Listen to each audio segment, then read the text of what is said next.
and participation in e-commerce, a key to their survival and growth in the pandemic and post-pandemic era. A new OAS SETI Facebook initiative provided 85,000 MSMEs across the region with capacity building opportunities and WhatsApp business tools to aid response, recovery, and resilience building. The Caribbean Small Business Development Centers program achieved real impact, supporting new businesses, expanding sales, and driving growth. A new network of Caribbean SBDCs will broaden the program's reach. The Inter-American Committee on Tourism, the CTOUR, convened ministerial-level policy dialogue in an urgent response to the impact of the pandemic on the hard-hit tourism and hospitality sectors.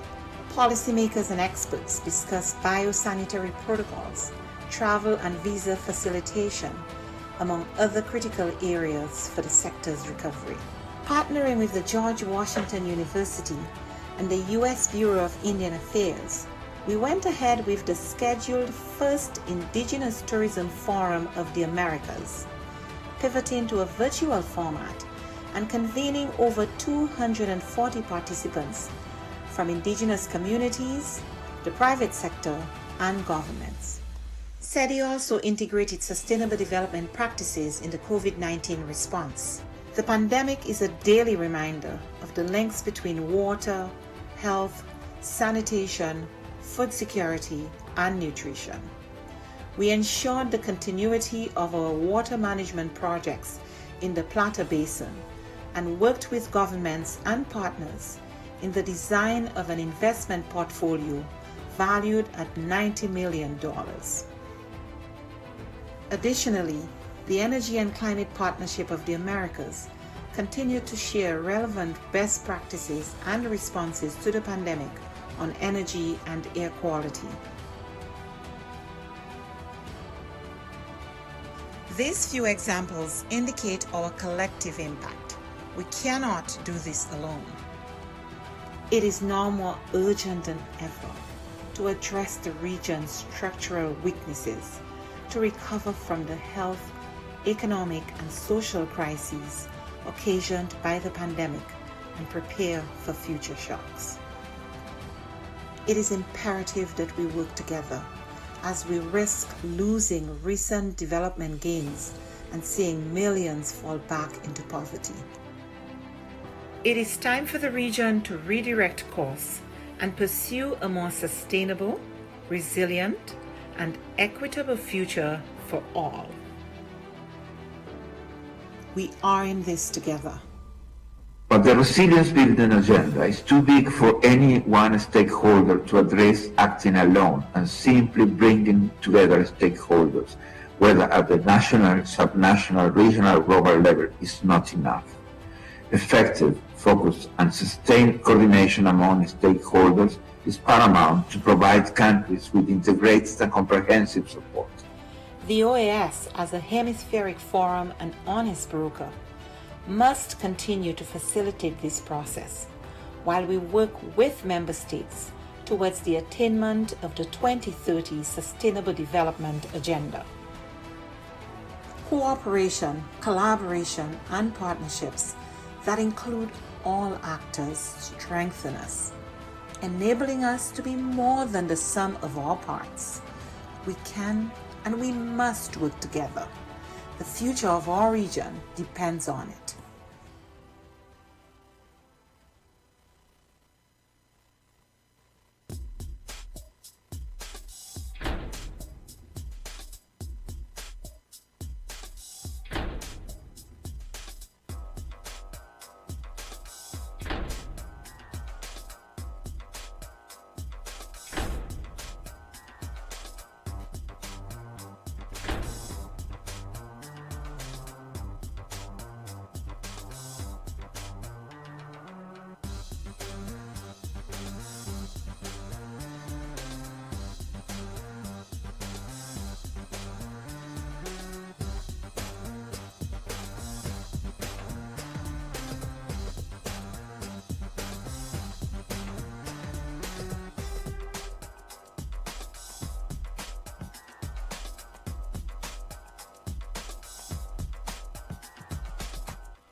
Bueno, la CIM tiene una agenda enorme en el tema de democracia y de liderazgos. El primer ámbito tiene que ver con la gobernanza electoral, para que esta gobernanza electoral responda a las necesidades con las que fue creada, y es buscar los espacios de redistribución del poder. Después hay un programa interamericano sobre el liderazgo de las mujeres, donde generamos conocimiento y también tenemos cursos de capacitación. Hay un poderoso curso que ha llegado a más de 1000 mujeres con más de 15 ediciones, que es para candidatas electorales, en las cuales conversamos con ellas, pero también nos ponemos en una agenda de solidaridad y articulación y alianzas entre las mujeres, a pesar de las múltiples diferencias ideológicas o de partidos políticos. También hablamos de los temas de violencia política, porque no es lo mismo llegar que quedarse, y la violencia política es una forma de ejercicio de disciplinar a las mujeres para que vuelvan al mundo de lo privado y enfrentar la violencia, hacer buenas investigaciones, buenas leyes que permitan sancionar la violencia política. Es parte de las aspiraciones de la CIM en este programa de liderazgo de las mujeres.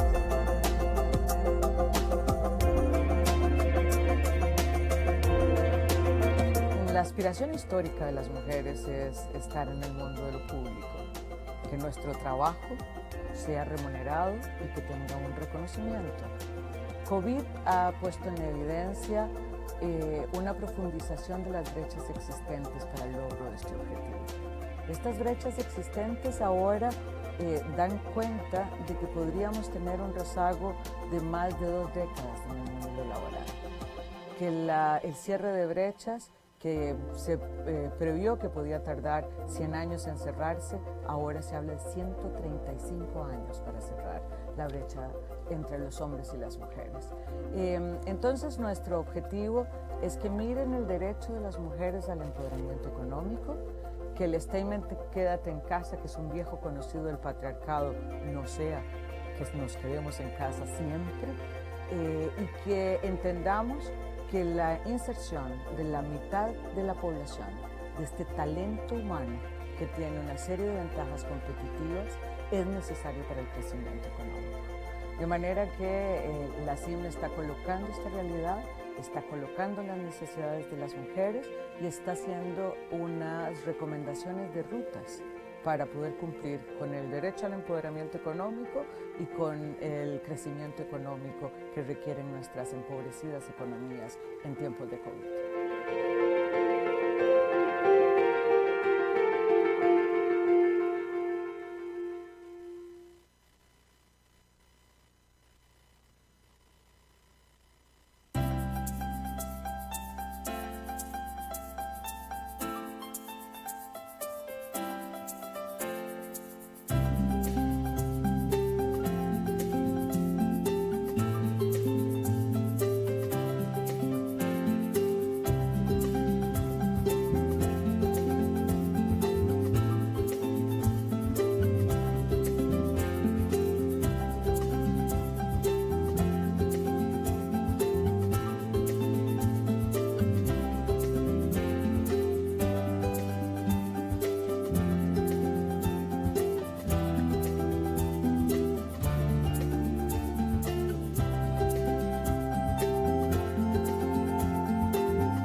Esta organización es el guardián regional en defensa de la democracia, la libertad y los derechos humanos. Los países se han comprometido con estos valores a través de instrumentos legales como la Carta Democrática Interamericana, la Convención Americana de Derechos Humanos y todas las demás convenciones interamericanas. Nuestro trabajo es mantener los más altos estándares. Debemos ser objetivos, analizar los hechos, denunciar cuando veamos corrupción, inequidad o amenazas a la libertad. En esos casos, no podemos ser neutrales.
than 100 years since the inauguration of this building, the OAS headquarters, our institution still brings together the peoples of the Americas to address our responsibilities as a partnership of nations. As we look to the future, our work must also focus on the construction of a positive agenda that continues to favorably impact millions of lives every day.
The COVID-19 pandemic brought unprecedented challenges to all member states and the people we serve.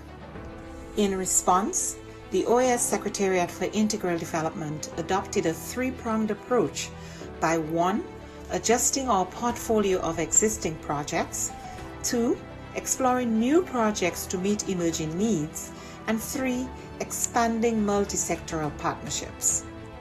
The results achieved in 2020 demonstrate the resilience of our member states and the commitment of the OAS SETI to work with member states and partners towards our common goals in the development of our region. Our Network on Competitiveness launched the COVID-19 Ideas Accelerator, sharing 250 tools, health solutions, responses, and recovery plans. The Network for Labor Administration published a portfolio of responses from ministries of labor to COVID-19, sharing over 420 measures taken to protect workers, employment, and income. Likewise, the Inter-American Teacher Education Network series, Teaching STEM in Quarantine, provided 117,000 teachers with key tools to continue advancing STEM education during the pandemic. Through its network and platforms, the Inter-American Committee on Ports promoted international and national best practices, guidelines, protocols, and recommendations on COVID-19 safety measures and continuity of logistic operations. Initiatives such as the Education in Times of Change platform allowed us to meet urgent needs by offering timely tools on virtual education and a dedicated space for ministries to share strategies, actions, and solutions. Other programs such as the Row Fund stepped up, providing emergency grants to offset the challenges imposed on our students by the pandemic. SETI's partnerships are adding value to member states in the form of technical assistance, training, and access to tools and services. In partnership with leading private sector institutions, we offered micro, small, and medium enterprises access to online tools and training, increasing their visibility and participation in e-commerce, a key to their survival and growth in the pandemic and post-pandemic era. A new OAS SETI Facebook initiative provided 85,000 MSMEs across the region with capacity building opportunities and WhatsApp business tools to aid response, recovery, and resilience building. The Caribbean Small Business Development Centers program achieved real impact, supporting new businesses, expanding sales, and driving growth. A new network of Caribbean SBDCs will broaden the program's reach. The Inter-American Committee on Tourism, the C2, convened ministerial-level policy dialogue in an urgent response to the impact of the pandemic on the hard-hit tourism and hospitality sectors. Policymakers and experts discussed biosanitary protocols, travel and visa facilitation, among other critical areas for the sector's recovery. Partnering with the George Washington University and the U.S. Bureau of Indian Affairs, we went ahead with the scheduled first Indigenous Tourism Forum of the Americas, pivoting to a virtual format and convening over 240 participants from indigenous communities, the private sector, and governments. SETI also integrated sustainable development practices in the COVID-19 response. The pandemic is a daily reminder of the links between water, health, sanitation, food security, and nutrition. We ensured the continuity of our water management projects in the Plata Basin and worked with governments and partners in the design of an investment portfolio valued at $90 million. Additionally, the Energy and Climate Partnership of the Americas continued to share relevant best practices and responses to the pandemic on energy and air quality. These few examples indicate our collective impact. We cannot do this alone. It is now more urgent than ever to address the region's structural weaknesses, to recover from the health, economic, and social crises occasioned by the pandemic and prepare for future shocks. It is imperative that we work together as we risk losing recent development gains and seeing millions fall back into poverty. It is time for the region to redirect course and pursue a more sustainable, resilient, and equitable future for all. We are in this together. But the resilience building agenda is too big for any one stakeholder to address acting alone, and simply bringing together stakeholders, whether at the national, subnational, regional, or global level, is not enough. Effective, focused, and sustained coordination among stakeholders is paramount to provide countries with integrated and comprehensive support. The OAS, as a hemispheric forum and honest broker, must continue to facilitate this process while we work with member states towards the attainment of the 2030 Sustainable Development Agenda. Cooperation, collaboration, and partnerships that include all actors strengthen us, enabling us to be more than the sum of our parts. We can and we must work together. The future of our region depends on it.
CIM tiene una agenda enorme en el tema de democracia y de liderazgos. El primer ámbito tiene que ver con la gobernanza electoral, para que esta gobernanza electoral responda a las necesidades con las que fue creada, y es buscar los espacios de redistribución del poder. Después hay un programa interamericano sobre el liderazgo de las mujeres, donde generamos conocimiento y también tenemos cursos de capacitación. Hay un poderoso curso que ha llegado a más de 1000 mujeres con más de 15 ediciones, que es para candidatas electorales, en las cuales conversamos con ellas, pero también nos ponemos en una agenda de solidaridad y articulación y alianzas entre las mujeres, a pesar de las múltiples diferencias ideológicas o de partidos políticos. También hablamos de los temas de violencia política, porque no es lo mismo llegar que quedarse, y la violencia política es una forma de ejercicio de disciplinar a las mujeres para que vuelvan al mundo de lo privado y enfrentar la violencia, hacer buenas investigaciones, buenas leyes que permitan sancionar la violencia política. Es parte de las aspiraciones de la CIM en este programa de liderazgo de las mujeres.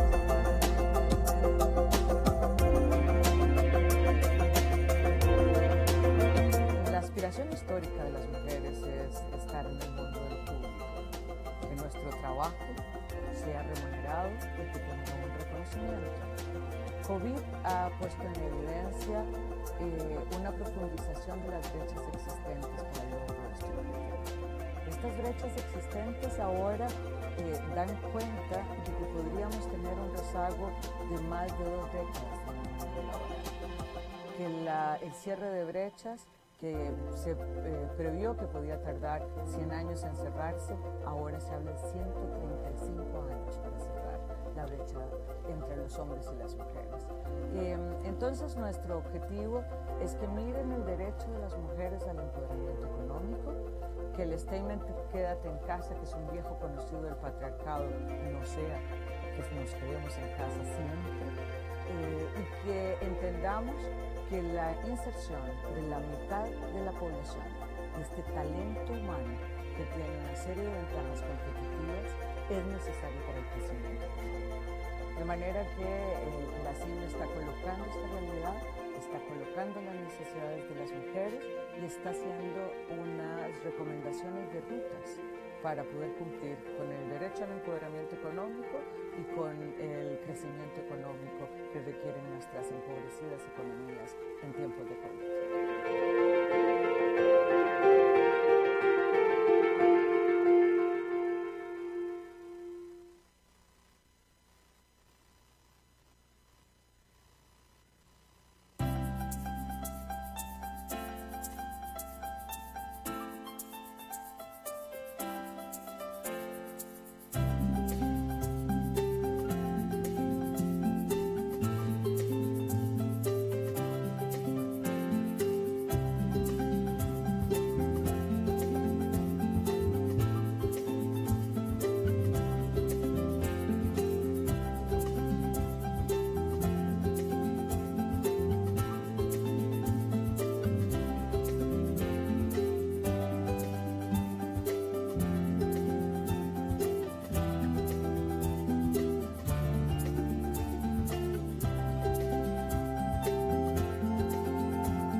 Hoy, esta organización es el guardián regional en defensa de la democracia, la libertad y los derechos humanos.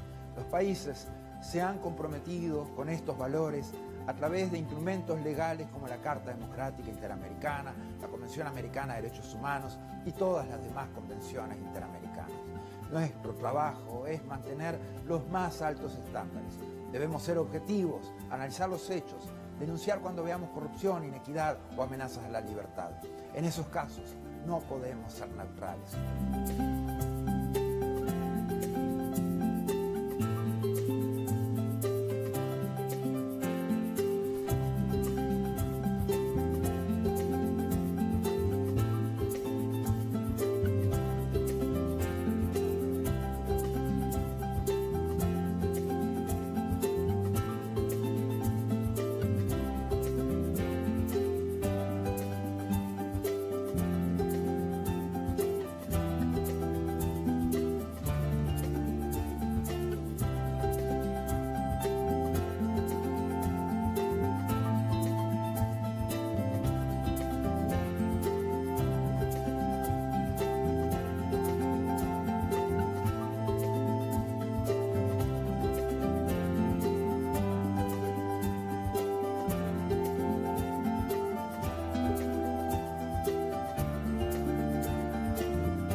more than 100 years since the inauguration of this building, the OAS headquarters. Okay, vamos a ver.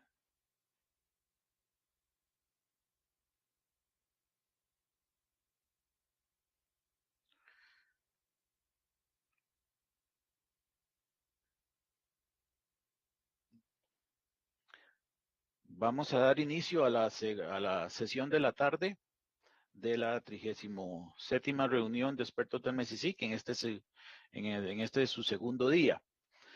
Para este momento tenemos las presentaciones voluntarias de buenas prácticas, las cuales van a ser transmitidas a través del webcast, por lo que vamos a iniciar con el mismo. Para esta sesión se recibieron los formularios de las representaciones de Chile, Colombia, Costa Rica, El Salvador, Guatemala, México, Panamá, Perú y Uruguay. Muchas gracias a todos estos estados por su deseo de compartir las buenas prácticas con el resto de los países miembros del comité. Para esta ocasión se le va a otorgar a cada uno de los participantes 10 minutos para que haga la presentación y luego, después de cada presentación, vamos a abrir un espacio de preguntas y respuestas para los expositores. En este sentido, podemos iniciar ya con el webcast, si no se ha iniciado, y le estaríamos dando la palabra a la representación de Chile para que inicie con la presentación de sus buenas prácticas. Muchas gracias. Muchas gracias, señor presidente. Como experta titular, me tengo el agrado de presentar a Nicolás Lagos Machuca, analista de la Unidad de Estudios y Datos del Gabinete del Contralor General de la República, quien hoy día nos va a presentar las buenas prácticas. Muchas gracias. Muchas gracias, Valentina. Le envío un cordial saludo, presidente, desde la Contraloría General de la República de Chile. Tengo el honor hoy día de presentar un trabajo que hemos venido desarrollando hace 2 años desde esta entidad de fiscalización superior y que busca complementar y fortalecer el rol que esta entidad de fiscalización superior tiene en el fortalecimiento de la integridad y el combate a la corrupción, misión que todos y todas quienes estamos en esta reunión compartimos dicha preocupación y dicho interés. En la siguiente lámina, como podrán ver, queremos presentarle por qué la Contraloría comienza a trabajar en una estrategia nacional anticorrupción. El año 2019, como algunos de ustedes bien podrán saber,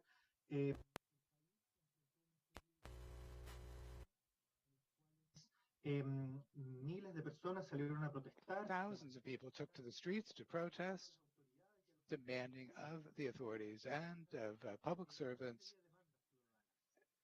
putting to them a series of citizen demands. Within those protests, one of the issues, or one of the demands being put forward, for greater transparency, integrity, and accountability on the part of the authorities.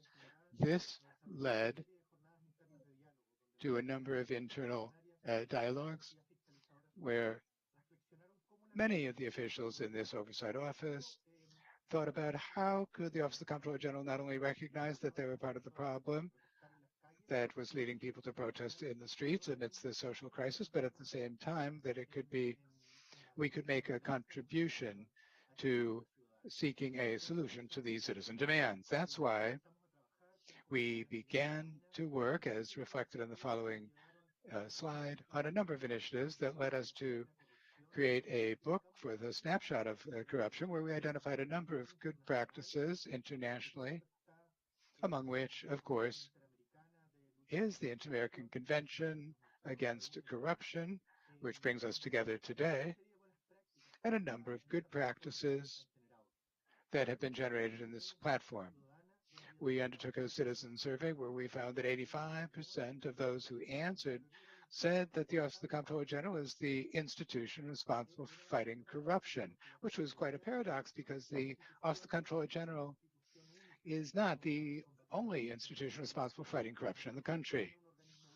we don't have a single anti-corruption agency as other countries of the region have.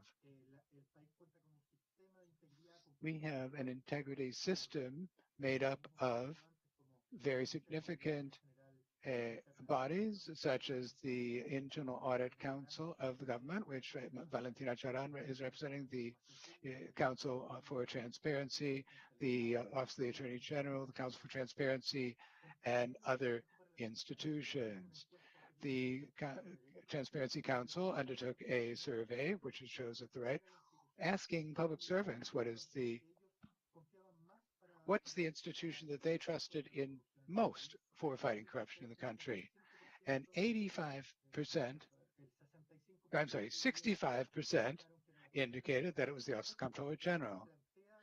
This puts a major responsibility on the shoulders of the Office of the Comptroller General because, high-level oversight organs don't have in their mandate the direct fight against corruption. We are in charge of monitoring, of having independent external oversight of the use of public resources, and this is just one part of the complex phenomenon of corruption. On the next slide, we can see how it is that this appeal or this citizen concern and these demands being put forward by the citizens and being put to the Office of the Comptroller General has an international correlate.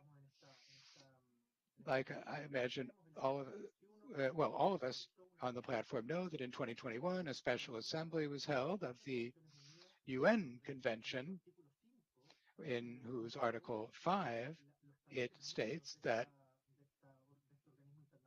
the member countries of this international body highlighted the role played by high-level oversight entities and other supervisory organs in preventing and fighting corruption. So this not only puts some citizen pressure on us to work, but it also provided an international framework as to how the Office of the Comptroller General can contribute to fighting corruption. Therefore, the next overhead shows one more reason why we should begin to work. We have a strategic institutional plan, which says in addition to innovating, we seek to have an impact with good practices on the administration. And because of this, we are committed to aligning all of our work to promoting integrity and fighting corruption. And so what did we do?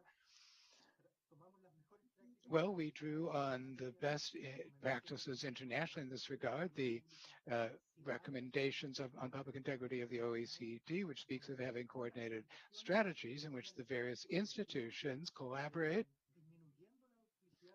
diminishing duplication of effort and furthering action so as to have a greater impact on strengthening integrity.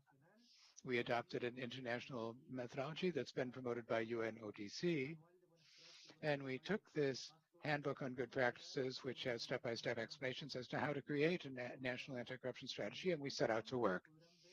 Next, you can see how in 2021, we were able to undertake a series of initiatives aimed at working not only together with public servants, but also with the citizenry, with civil society organizations, with media, and with the professional sector and academia. For as the convention prescribes, we must join efforts with other actors. We carried out 156 activities with over 23,000 persons participating and 77 civil society organizations. We highlight 77 civil society organizations, this figure, because we wanted to understand how corruption reaches some areas that are normally not studied. For example, how corruption impacts traditionally underrepresented groups in social participation sections, for example, the groups from sexual diversity community, indigenous, feminist, or persons deprived of liberty. And because of that, next,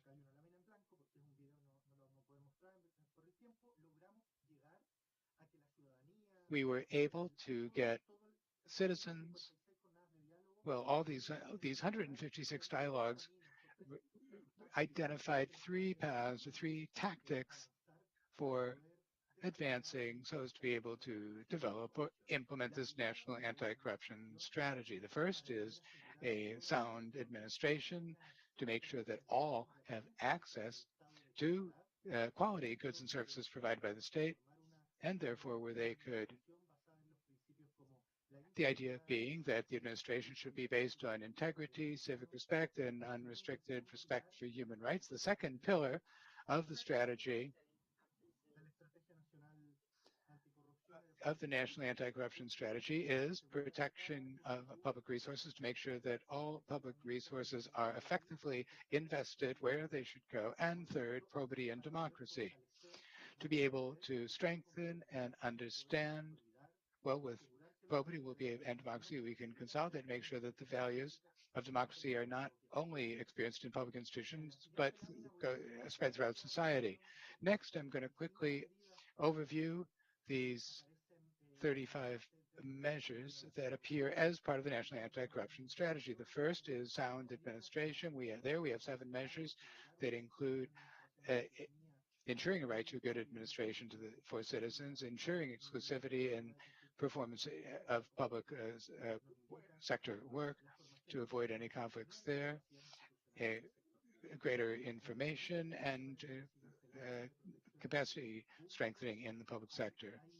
Next, on protecting public resources, there are a number of additional activities, for example, establishing a principle of external control or oversight of public resources to ensure that any peso that is administered, invested by an institution, public or not, because sometimes the private sector also receives a lot of public financing, is always subject to some external oversight, because in this way we promote and we ensure, we show citizens that the resources from their tax dollars are being invested not only in keeping, not only efficiently, but also in a way that is legal and in keeping with probity standards.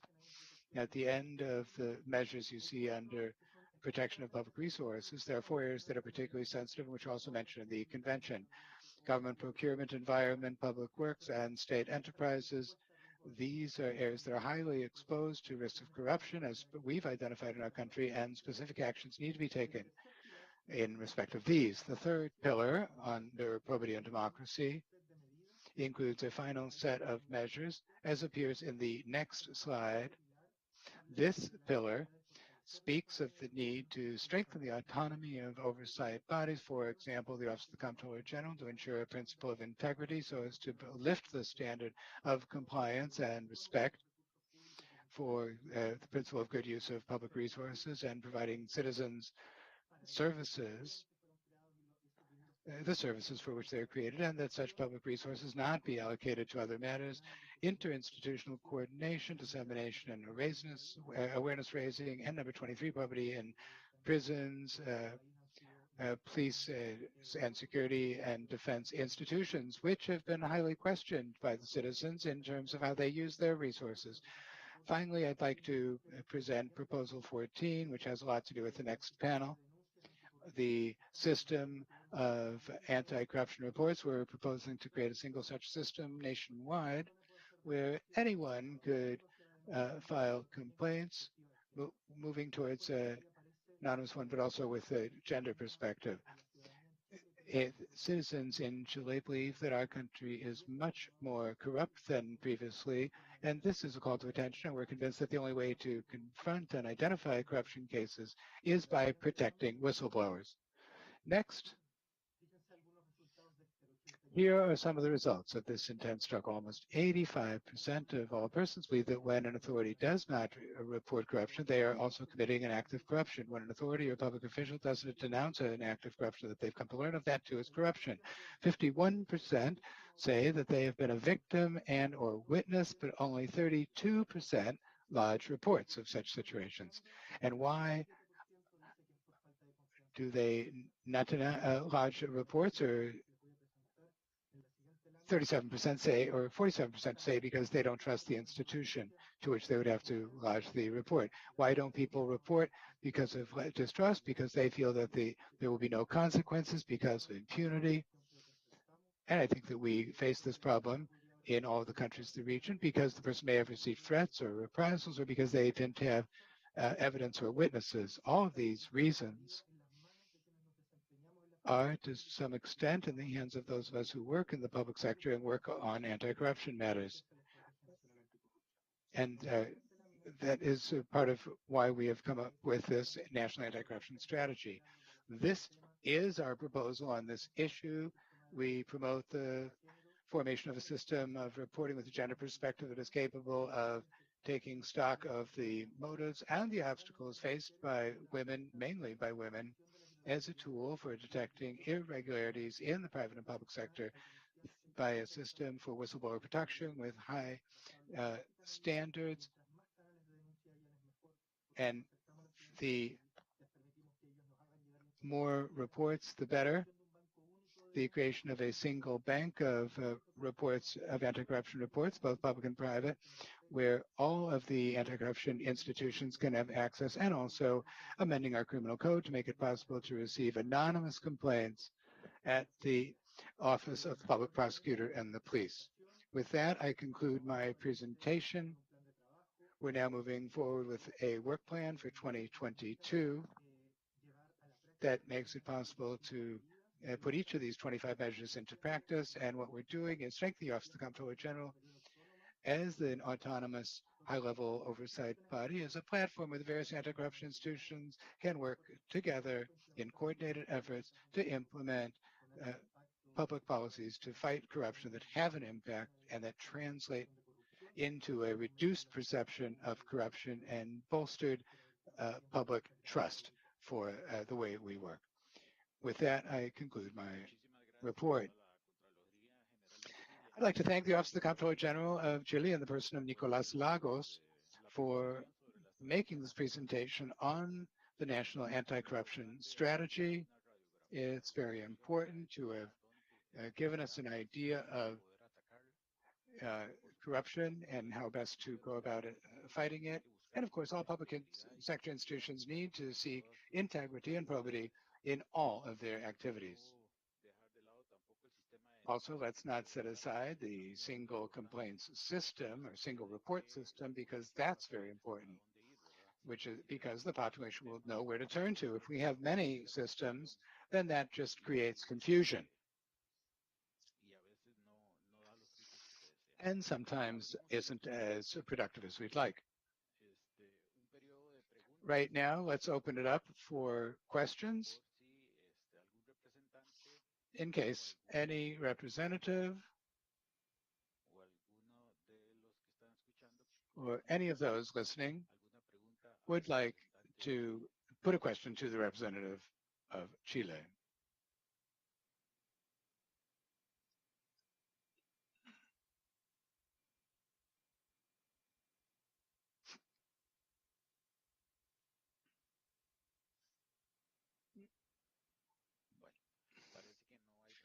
Very well. It seems that there are no questions. The presentation was quite clear, very concrete. We thank you once again, Nicolas Lagos, for your participation. And we continue with the presentation on good practices. And now I give the floor to the representative of Colombia. Thank you very much, Chairman, and good afternoon to everyone, all the members of the Committee of Experts. The Secretariat of Transparency of the Office of the President of Colombia, in the context of this special meeting, we have the privilege to share good practices which we have been developing at this Office of the Presidency in recent years. It's part of a general system of transparency and anti-corruption as part of the government's commitment, as we'll see in the National Development Plan. So we are now sharing the presentation, and I'll be referring to the National Anti-Corruption Index, which is a measurement that we have developed in-house by the team of the Secretariat of Transparency of the Republic of Colombia in coordination with other leaders in the anti-corruption effort in this country. And the idea is to have an index of indices on anti-corruption in the country. Next.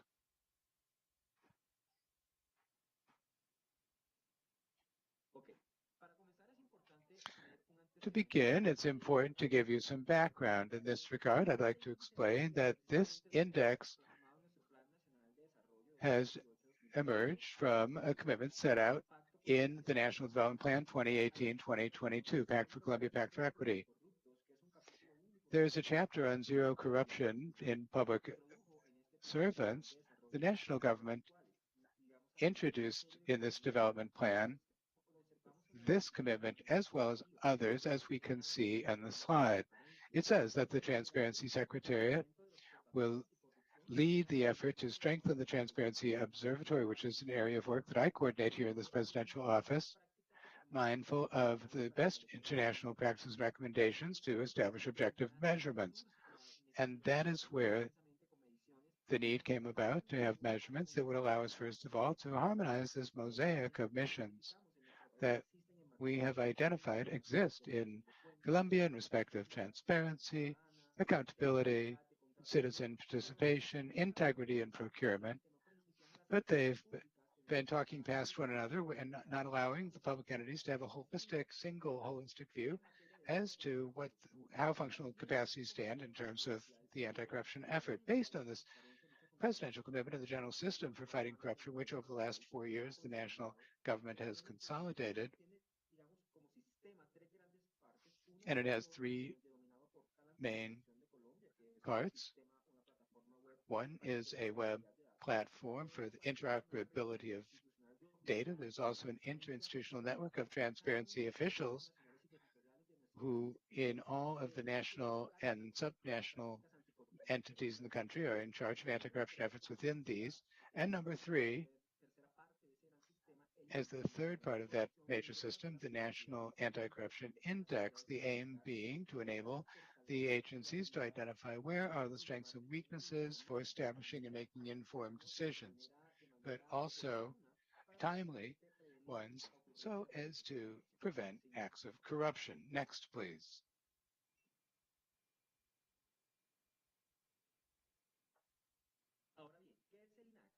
Now, what is the INAC, or what is the National Anti-Corruption Index? As I noted, it channels the institutional capabilities of public institutions in the anti-corruption effort. It's important to note that based on this first initial conception, the INAC is not a measurement of perceptions.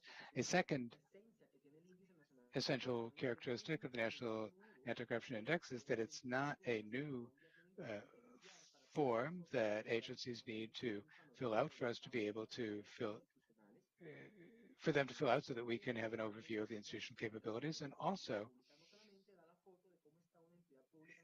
it is a way of, it yields public policy recommendations.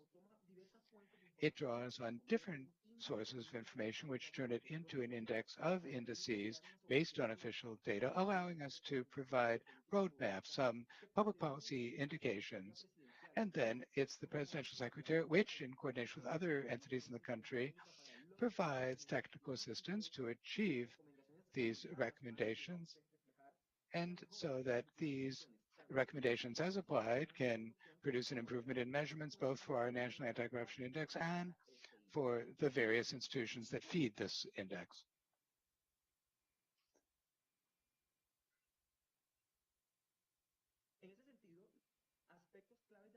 And so, key aspects of the methodology that we bore in mind for developing this measurement in Colombia, well, first, we would highlight that it's the result of an articulated effort. It's a coordinated effort among different public institutions. It was not born only of this presidential office. We did this together with the Administrative Office of Public Function in Colombia, with our Office of Inspector General, with our Ministry of Information Communication Technologies, the National Agency on Public Procurement, the Statistics Department, and the National Archive. And all together, we form the group that heads up the transparency and anti-corruption effort. This is a very important aspect because each of these entities has measurements and indicators which we draw on for creating the national index. And the articulation also involves a major effort that we should try to duplicate, which is to say by not duplicating effort, generating more of the same. And this was already being reflected in the indicators or indices of each of these entities. This general measurement is to yield value added, and this enabled us to devise an overall methodology, allowing us to have through the INAC a single overview of each agency in the country that we are evaluating and that will be evaluated in upcoming measurements and assessments. I should note that the index draws on 4 sources of information.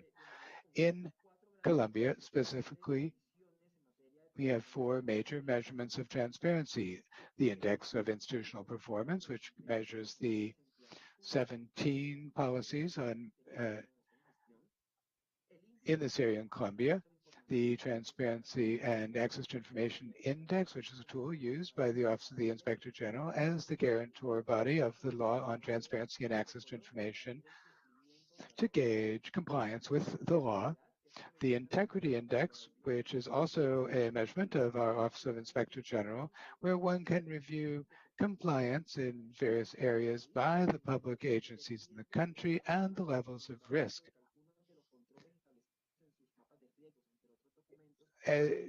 Looking at their risk management indicators. And finally, the Agency of Public Procurement. Now, we have ended up assessing 85 national entities, 32 governor's offices, 32 capital city of the mayor's offices in 32 capital cities, and 170 municipalities, which we call the Pedet municipalities, because these have development plans with territorial focus. This is for the post-conflict period.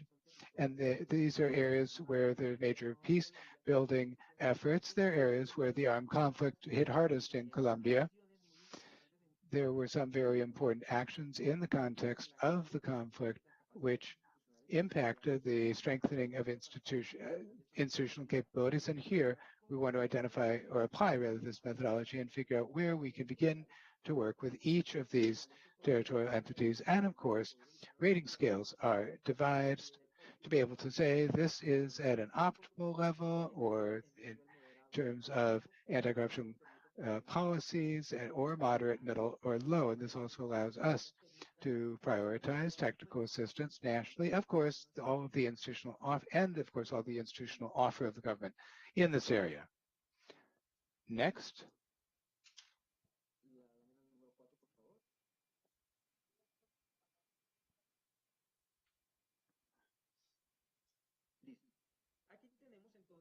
So here we have the structure of the National Anti-Corruption Index of Colombia. Another point I wanted to highlight here is that this measurement draws as the baseline measurements and guidelines set out by OECD, the different recommendations that we've received through the follow-up mechanism of the Inter-American Convention, and several issues where Colombia is urged and invited to strengthen its public policies. As you can observe in this slide, the measurement is basically structured along 2 major dimensions, which in turn have components and variables. The first major one is transparency and open state. The idea is to undertake a review of where do the capabilities of the agency stand in terms of access to information, active and passive transparency, and related to citizen participation and accountability in the public policy cycle in Colombia. And in terms of institutional integrity, we focused on 3 main aspects: budget, hiring or procurement, and integrity and anti-corruption. The idea is to review reports of information on budgetary execution of entities, looking at integrity from the angle of different state agencies. And sometimes reports aren't coherent or they're not along the same lines with X or Y system. And so we thought that this would be important to review in terms of contracting and public procurement. And so the idea was to have a focus on forms of contracting, processes provided for, and in public integrity policy, we try to take stock of public integrity policies in Colombian entities, as well as the policy of transparency, access to information, and the anti-corruption effort. As you can observe, this is an integral measurement. It's a measurement that is focused on 5 main issues, as we can see under the components column. And we believe this allows one to have a holistic, complete view on several efforts to look at anti-corruption efforts and look at the strengths and weaknesses of Colombian institutions. With this, to date, we've been able to come up with several hundred roadmaps to the entities evaluated, where we tell the entity evaluated, this is good, don't lose sight of this, that you're doing well, but you need to begin to work on this. We provide accompaniment and we try and we seek that in future measurements, as I noted at the outset, not only of the ENOC, but also the sources of information we draw on, that those improvements are reflected, because we don't want them just to improve in our index, but in all the instruments of measurement that they are evaluating.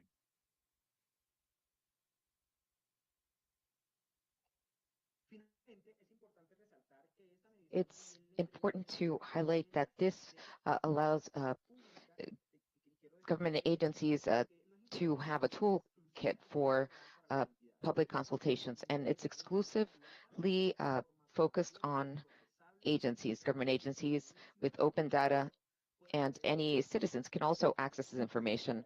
If a citizen, just anyone wants to find out how a specific government agency is performing and wants to access this data, it's readily available. And there are areas also where the different agencies can look at their historical performance and conduct comparisons. And what's good is that this can be accessed by everyone, academia, organizations, and it's vetted by stakeholders from the private sector, from the civil sector. And it's a wonderful tool that allows to which allows harmonization of different types of information,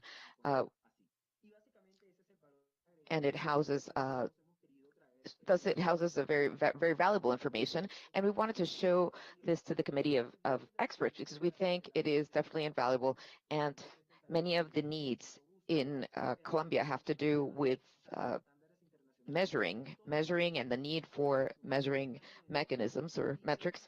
And we have began to roll out information or roll out this data as a result. This is our National Anti-Corruption Index. It's part of a broader system. And please go ahead and ask me questions if you would like. Mr. Chair. We would like to thank the Armando Navarro expert from Colombia for his presentation and sharing best practices with regards to the National Anti-Corruption Index with the MESISIC. I truly like this, the structure of showing this index necessary for enhancing all institutions. And I really like the coordination that takes place among the different agencies, because we tend to always work as silos, and we sometimes lack coordination to be able to conduct, we could say, a common front to fight against corruption. Okay, any other questions for our Colombian expert, Mr. Navarro? Chile, you have the floor.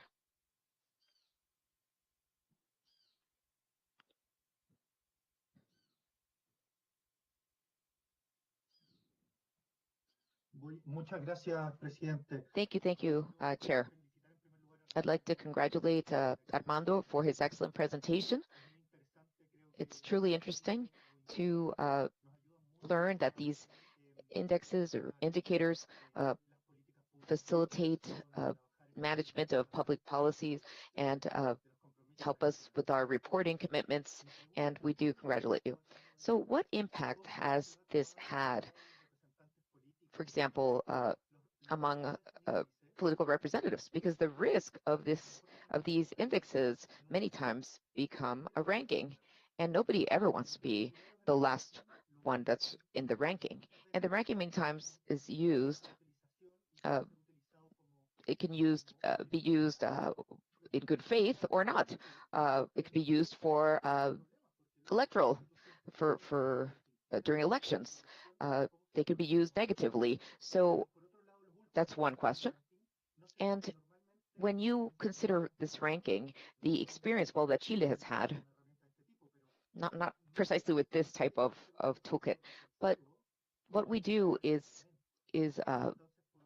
many times with the afterthought, you tend to blame the instrument. So has it had a positive impact on the public institutions? And again, congratulations for your presentation, or on your presentation, rather.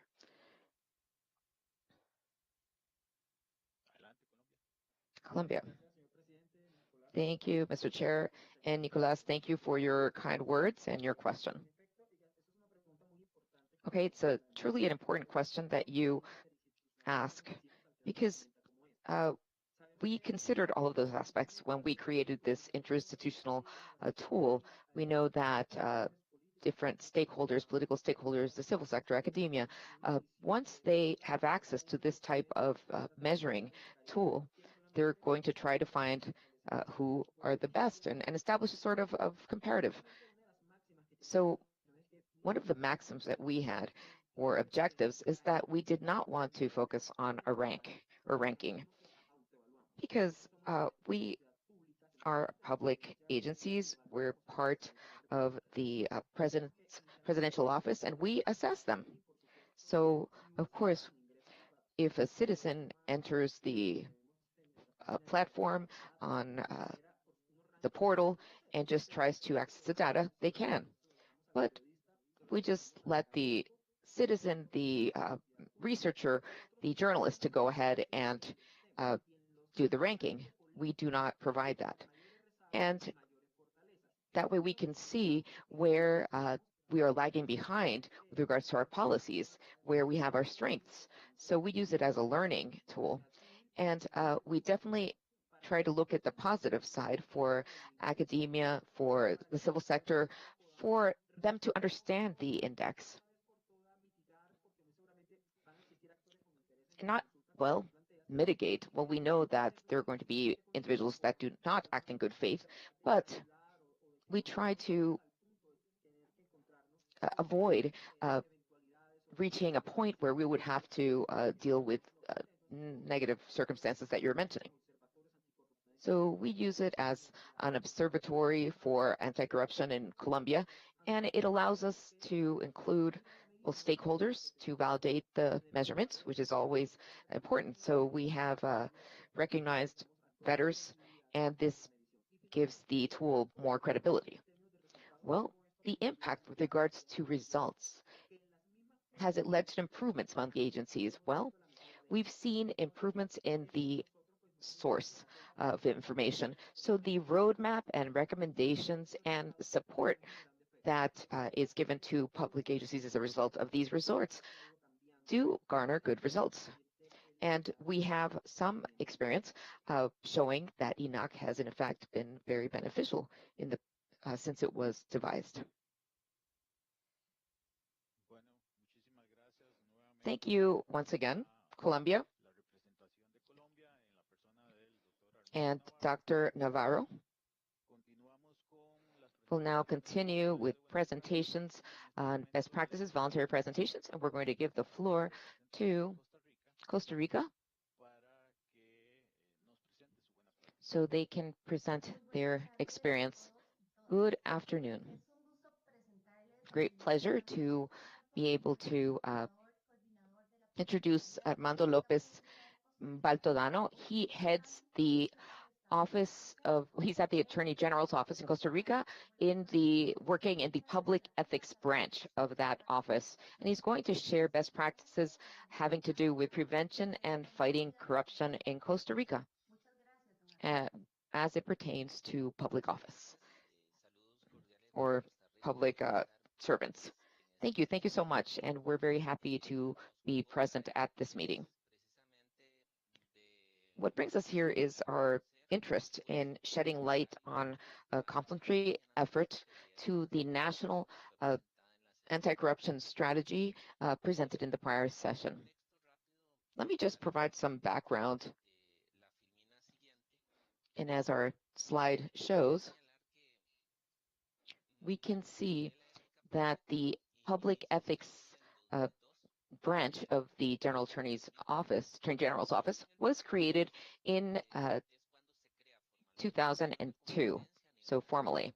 So it is empowered at a national level to apply or enforce national sanctions to respond to corruption. To this end, it was adopted by the Costa Rican state to be able to fight corruption as is stated or as is required by the Inter-American Convention Against Corruption. Numeral 2, paragraph 1. So these are just some of the types of sanctions that we apply. And we detect and we prevent, detect, and sanction acts of corruption and unethical actions, as well as foster transparency, accountability to public officials. We also conduct virtual talks and courses. We also address queries either on site or receive phone calls when there are any questions or queries about any potential corrupt act. And the goal is to strengthen the anti-corruption system. With regards to prevention, we've developed basic guidelines for application for enforcing probity in the public office. And what we do, and this was something that was elaborated back in 2021, and using the budget of the institution of the Attorney General's office, and it includes a group of experts that are all part of the PEP, which is the ethics branch of the Attorney General's office. So what they do is that they identify areas where adverse conduct or misconduct is conducted. We also try to use very basic language, very vernacular language, to be able to speak to the public, just public citizens, because they have a right to know what is happening, and they have a right to know where there are acts of corruption. So this is what this guideline entails. The next slide shows the front cover of the ethics guide, or ethics guidelines that I just mentioned, and we tried to show that how to exercise or conduct probity for in public office or as a public servant.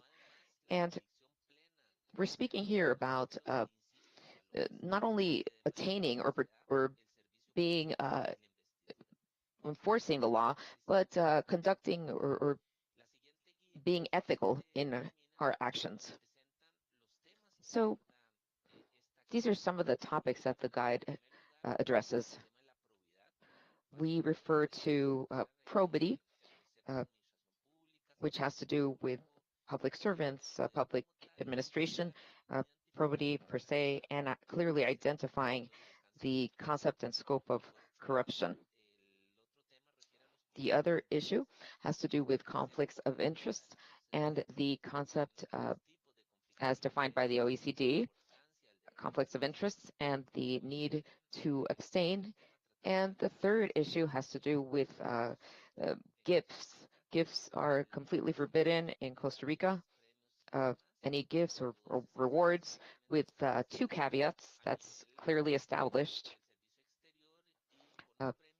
for the foreign services, and complaints, administrative and criminal complaints. So this includes regulation of the international and general legal framework, and the constitutional branch of the court that interprets laws established by the Costa Rican Constitution considered the following. Well, the Attorney General's office has its own website that's on the slide, and it's aimed at addressing different sectors: civil sector, academia, NGOs, business chambers. The guide seeks to convey information in a very clear language, convey concepts and definitions that we can refer to as probity or corruption. So our laws established that a public servant isn't only the person that conducts the administrative action or that is a public servant, but it also includes high-level public office holders, the highest levels, ministers, Supreme Court judges, and it also includes individuals that, while conducting their activities, either on a volunteer basis or to be able to help communities, are individuals that are liable because they're not public servants, and they are accountable to the anti-corruption law in using their own funds for public activities and its implementation and use.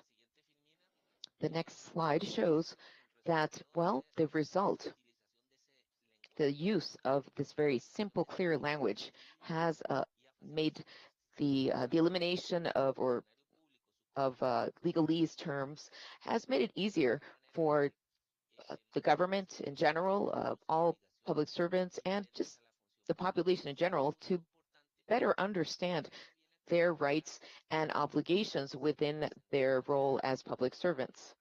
And it's very important because this organization works with the National Integrity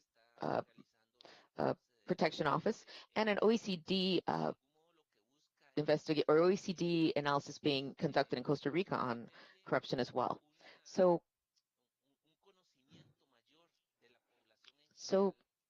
it requires or entails teaching the population, going more in depth and about with regards to corruption, explaining what it is.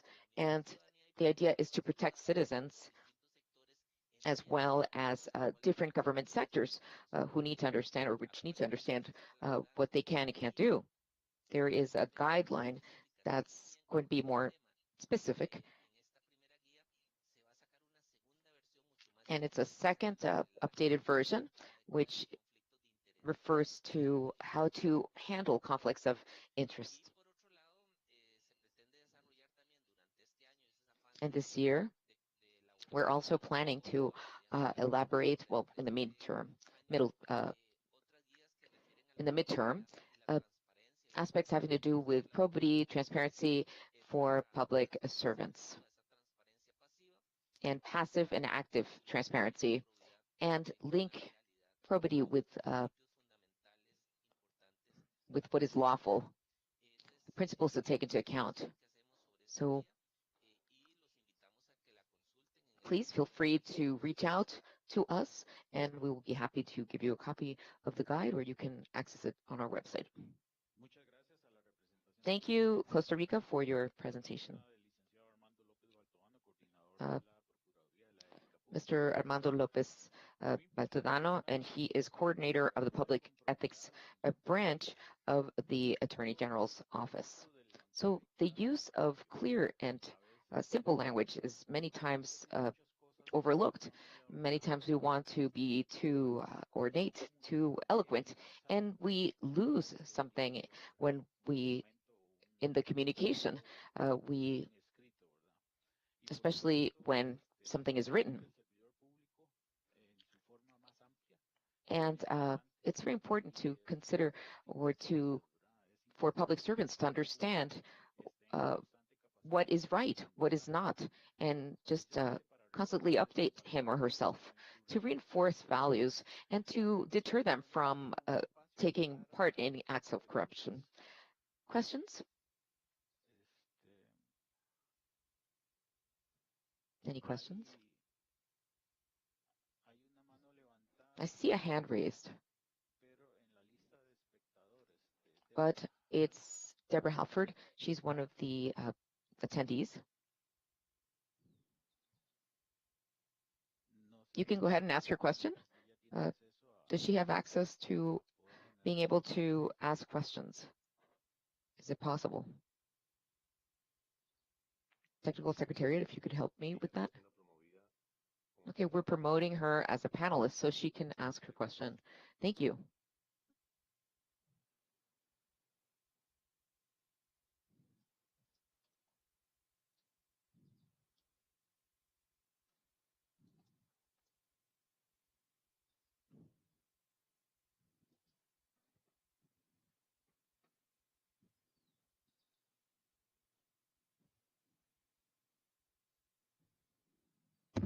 Licenciada Débora, ¿debe aceptar la invitación como panelista? Madam Deborah, you need to accept the invitation we sent you to be a panelist to be able to ask your question. If you could proceed and do that.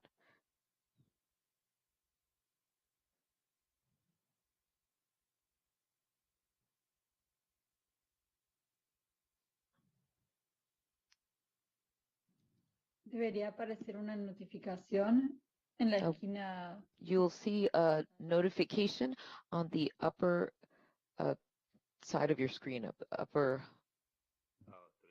corner of your screen.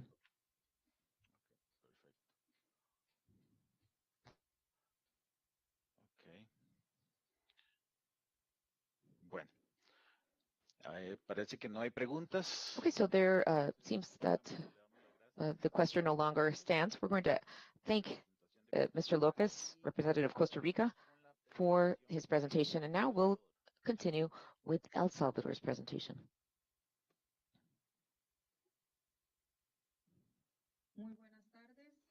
Good afternoon. As an expert at MESISIC and on behalf of the Public Security Ministry of El Salvador, we are very happy to share 3 best practices that our office conducts as a result of the Gustavo Villatoros, the Minister of Justice, and under his leadership. And the idea is to be able to improve governance and institutional strengthening as well, and contribute to more social development and fighting corruption. The measures that have been implemented, next slide please, to manage public funds. Next slide please, thank you, are based on guiding principles, which is adequate oversight, which presupposes defining rules with regards to managing public funds, efficient administration of or management of public office holders or public servants, and open accountability of goods and services, and tools that are participatory and that address the needs that must be met with regards to accountability of public funds and any interest therein. So based on the work that the ministry has done, various measures have been elaborated to be able to improve knowledge among and activities among public servants to strengthen our fight against corruption and to meet the Inter-American Convention on Corruption, Article 3, having to do with preventive measures. And these 3 practices that we selected reflect our reporting, how we comply with the Inter-American Convention. So one has to do with a mechanism for delivery of public funds for executing social development programs that foster uh, uh, that through NGOs for public purposes. So there's a mechanism for funding these types of social development activities, and it goes through a procurement process and an internal mechanism or internal measure that makes it possible to provide an oversight of the roles that must be conducted by public servants. So that way there will be no doubt as to what uh, is ethical and what is not. And then we also have strengthened technology in general among our police officers. So our national emergency and police emergency system now has more digital resources for that purpose. So it's been updated, and we've strengthened our internal oversight mechanism as well.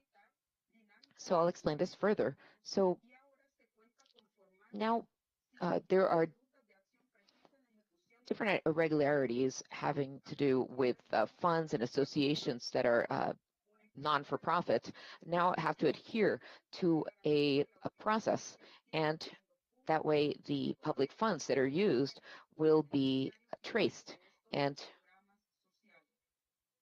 these social programs will have to meet standards and vetting mechanisms at the once the money is dispersed and results are published or expected. So this mechanism has a financial, legal, and accountability mechanisms to be able to access state funds in an organized manner. And we must guarantee or ensure the use of public funds by making sure that funds that are assigned are used by the state for the purpose or the intended purpose through validation of information and suppliers and direct payments made to third parties through cross-referenced information and through fulfillment of requirements for financial solvency and legal requirements as well. Now, this is all part of a framework document that shows that determines the different process for payment of these third parties and how the funds are to be dispersed. A second best practice has to do with standardized procedures for through internal policies that are clear and to be able to manage contracts and assets. So best practices lie in the availability here of alignments of simple instructions that serve as guides to promote streamlined processes and traceability, and we could say a paper trail for the money that is used as public funds that are used, and this and the managers must be at the highest levels of office must be accountable, and this is all for public goods and services.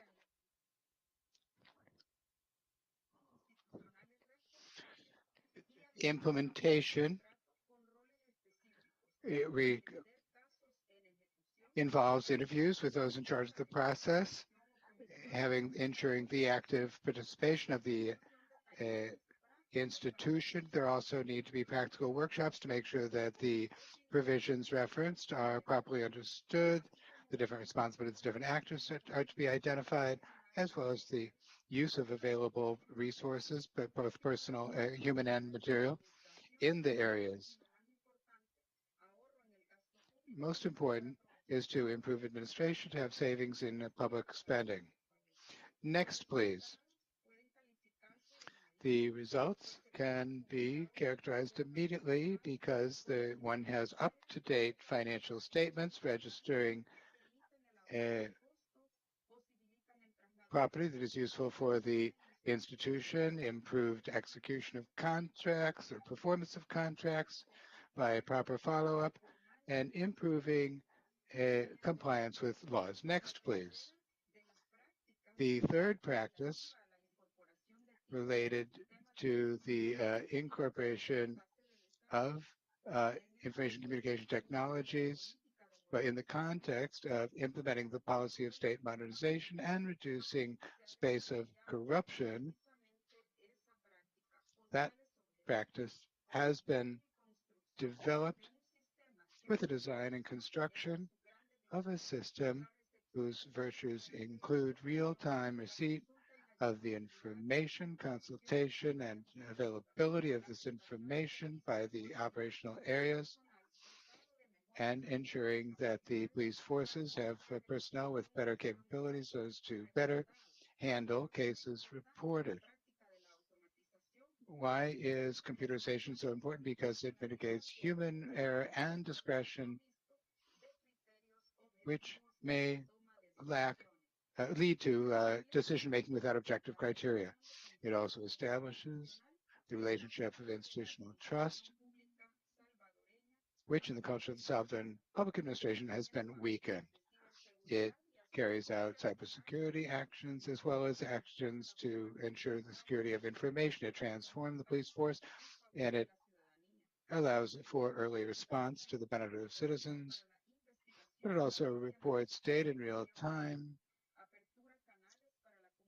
It opens up channels for two-way communication with the population. Next, please. For these objectives, it was necessary to go through a assessment phase at the Police Command Center, and from there, with the participation of all actors in the police, one designs the IT system with different capabilities. One new aspect is digital communication means where the citizen is an important actor in the flow and development of the case reported. It provides mobile technology to police forces, which makes it possible to obtain operational data, making possible effective actions, as well as the relevant involvement of the Office of the Comptroller. It also involves artificial intelligence into police work so as to improve the work of the police. Next, please. All of these processes of technological incorporation help verify different perspectives of analysis to address the emergency needs of Salvadorans, and positive consequences are being generated in the police personnel, making it possible to detect early acts of corruption. So with this, we have shared the various measures that are being supported to implement anti-corruption measures and to this in the public security sphere. Thank you very much for your kind attention, and we're ready for any question or comment you may have. I'd like to thank the expert for El Salvador, Karina Olivares. It's excellent, of course, good practices should contribute to the sound administration of public resources. Controls, especially over public funds, well, this is a duty of all of us as public officials. There must be internal controls and also controls of risks to public goods and services, as well as strengthening technology, which helps us have better control and better supervision of public funds. We'll now open it up for questions for anyone who wishes to put any questions to the representative of El Salvador.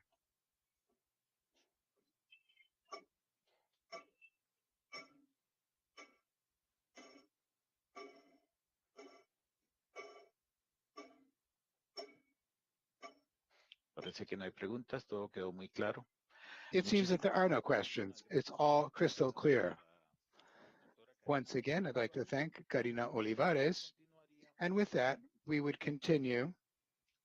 The interpreter notes the chair has become silent. Presidente, no se le escuchó la última parte porque estaba bloqueado su micrófono. You were on silent, Chair. You were muted, Chair, so we didn't hear the last part of what you said. You were muted, Miguel. Could you please repeat what you just said? I'm sorry. Yes.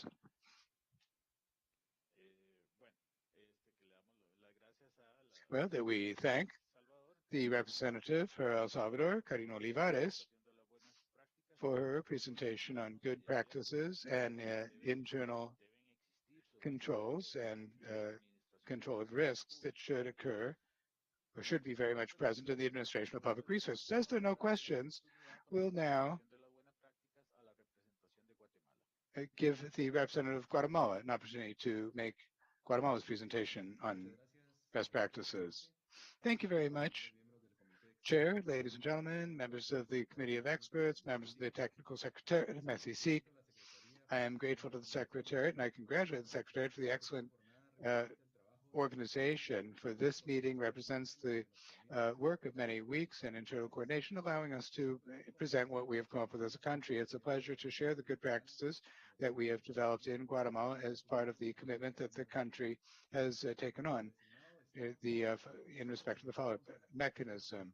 The Presidential Commission Against Corruption led the process with coordinating meetings institutionally so as to be able to share today lessons learned and good practices in this area. In that regard, I share the good practices of 6 state institutions which highlight IT systems, methodologies that have been developed by those institutions. Chair, I'm going to try to stick to the 10 minutes, so I'm going to give you a summary of the practices that we're reporting, which we're making available to the member countries. Because there's no country that's too small to show anything, nor too big that it has nothing to learn. As a matter of constitutional mandate, it is up to the Office of the Comptroller General of the nation to see to probity, transparency, and honesty in public administration. Ethical and personal solvency and institutional solvency is necessary for carrying out this mandate. In this regard, 3 technological systems were implemented. These are the National System for Internal Governmental Controls, the IT system for governmental audit, for internal auditing entities, and the system of electronic communication.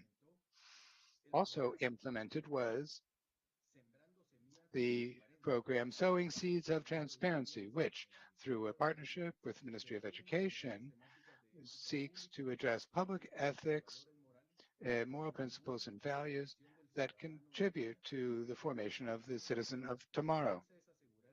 The premise is to ensure the fundamental commitments of public agencies, in addition to fully regulating internal controls with the direct participation of the highest level authorities, managerial teams, public servants, and internal audits. The system of briefs gives impetus to ethical practice as well as a culture of responsibility, maintaining effective controls, and bringing about solid institutions. In addition, the Presidential Commission for Open Government and Electronic Government includes among its functions supporting the activities of the ministries and offices of the executive so as to coordinate the implementation of commitments stemming from international instruments as well as policies and action plans nationally on open government and e-government, with a view to helping with the public administration, the adoption of information and communication technologies, citizen participation, accountability, and transparency. This system presented the law for the simplification of administrative processes and requirements. It entered into force in August of 2021. through Decree 5/2021 of the Congress of Guatemala. It should be highlighted because since it is a statute, it must be observed nationwide. Its main objective is to modernize administrative management in favor of users. The idea is to improve public services and ensure that administrative transactions do not allow for subjective decisions or any that manipulate human criteria, improper payments, late processing, among others. The written provisions seek to implement good practices by simplifying, expediting, and digitizing administrative transactions. In this way, we're moving from paper to digital, supporting and fostering ecology from here. In terms of the methodology for creating the National Action Plan for Open Government, which is an exercise that was based on a process of consensus building and dialogue among 36 public sector institutions and representatives from about 20 social organizations.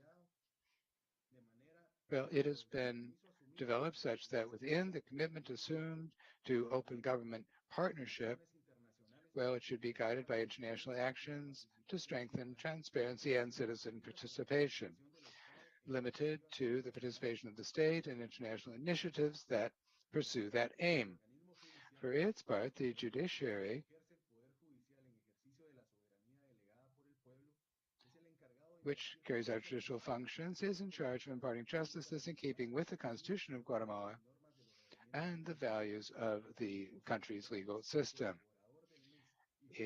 With its programs, Collaborator of the Month, and initial training for fighting corruption, will these shape the ethical and cultural activities, all based on principles set out in the norm on ethical conduct. They recognize the commitments, dedication, and efforts of all of those who collaborate in the performance of their functions. It has ethical, constitutional, human rights, and axiological approaches for addressing this topic. The ONSCC, which is the National Office of the Civil Service, is the institution in charge of, in a harmonious and efficient dynamic manner, implementing the human resources system of the public administration in order to guarantee the country suitable and effective performance of government work to benefit the citizens. As its mandate indicates, in the last year, several actions have been taken to improve the administrative career service, giving impetus to transparency and regulating the relations between the public administration and its public servants and the beneficiaries to assure efficient services and actions. Among the actions were as follows. The general regulation for performance evaluation was drawn up. We have a bank of persons eligible within the administrative system called CRH. There was a manual developed for employment of the public administration and the basic provisions for its bylaws. Also, there was a sharing of requirements for implementing the questionnaire for classification of positions and review of classification, as well as implementation of the Center for Documentation. The methodology was developed for dissemination and promotion to prevent and fight corruption, among others. At the Office of the Attorney General, for example, for its part, two technological apps have been implemented. One is the System for Institutional Integrity, and the other is technological applications for strategic solution of cases and attention to victims of the Office of the Attorney General, known as ASTREA. ASTREA's purpose is to reduce the time for responding in investigations of cases and supporting victims. The impact in practice has been notable in terms of improved services and support provided by the Attorney General in investigating cases. It also improves support for victims and provides tools that better answer to the needs that arise from the different types of complaints. In terms of the system of institutional integrity, the aim is to apply the ethical norms, training, and ongoing specialization of personnel, performance evaluation, promoting effectiveness and quality in service, and the application of the disciplinary regime of the Office of the Attorney General. For its part, the Presidential Commission Against Corruption, by presidential mandate, has the power to implement, monitor, and control actions to prevent and fight corruption in the executive. In that regard, administrative investigations are carried out by receiving warnings of corruption that any citizen or public servant, anonymously or not, may generate electronically or in written form. The Commission is the main internal control body of the executive. It has the power to request information of government agencies and pull together evidence so that, if necessary, complaints could be lodged with the corresponding entities if the commission of a crime is identified or an administrative breach. Through this work, it has been possible to give impetus to the culture of filing complaints, as well as a culture of transparency, accountability, and public information, proper use of resources, with a view to regaining trust and providing better services to the citizens. The Presidential Commission in this regard has developed methodology for having panels of experts on public information and a handbook for good practices for access to public information, the methodology for developing a technical roundtable on access to public information in the executive. In addition, it also created a methodology through a national competitive process on drawings in the context of the International Day Against Corruption, with an inclusive view that takes in sectors that are of the utmost importance in this regard, such as children and adolescents, who represent the future of society. In addition, it developed an accountability mechanism for the executive, which itself is a specific process that operationalizes information on the use of public resources through the public submission of quarterly reports that detail budgetary execution, the physical and financial progress of the main strategic products, as well as what was developed in the context of open government in 2021, which condenses information from 16 agencies in this process that constitute the executive. I don't want to go on any further, but I would like to reiterate our commitment as a state party to continue working with innovative strategies and a vision from the state, allowing us to follow up on and carry out the recommendations and commitments taken on under the Inter-American Convention Against Corruption. Thank you very much, Chair. Thank you very much, Guatemala, in the person of Oscar Davila. The IT systems are always very important. This provides us with assistance, and in all areas of the public administration, we should implement it not only to expedite transactions, but also for security and control. Sowing seeds of transparency. Well, that's a very important program. Corruption is a cultural phenomenon, so we need to attack it from its outset, which has to do with the education and training of persons. These educational programs are so important. So as to get to the roots. Citizen participation and simplification of transactions or bureaucratic red tape. Well, that's important for keeping tabs on corruption and simplifying procedures to eliminate one of the main foci of corruption. That is a line that all of our countries should follow. Let's open it up to Q&A for anyone who has questions for the representative of Guatemala.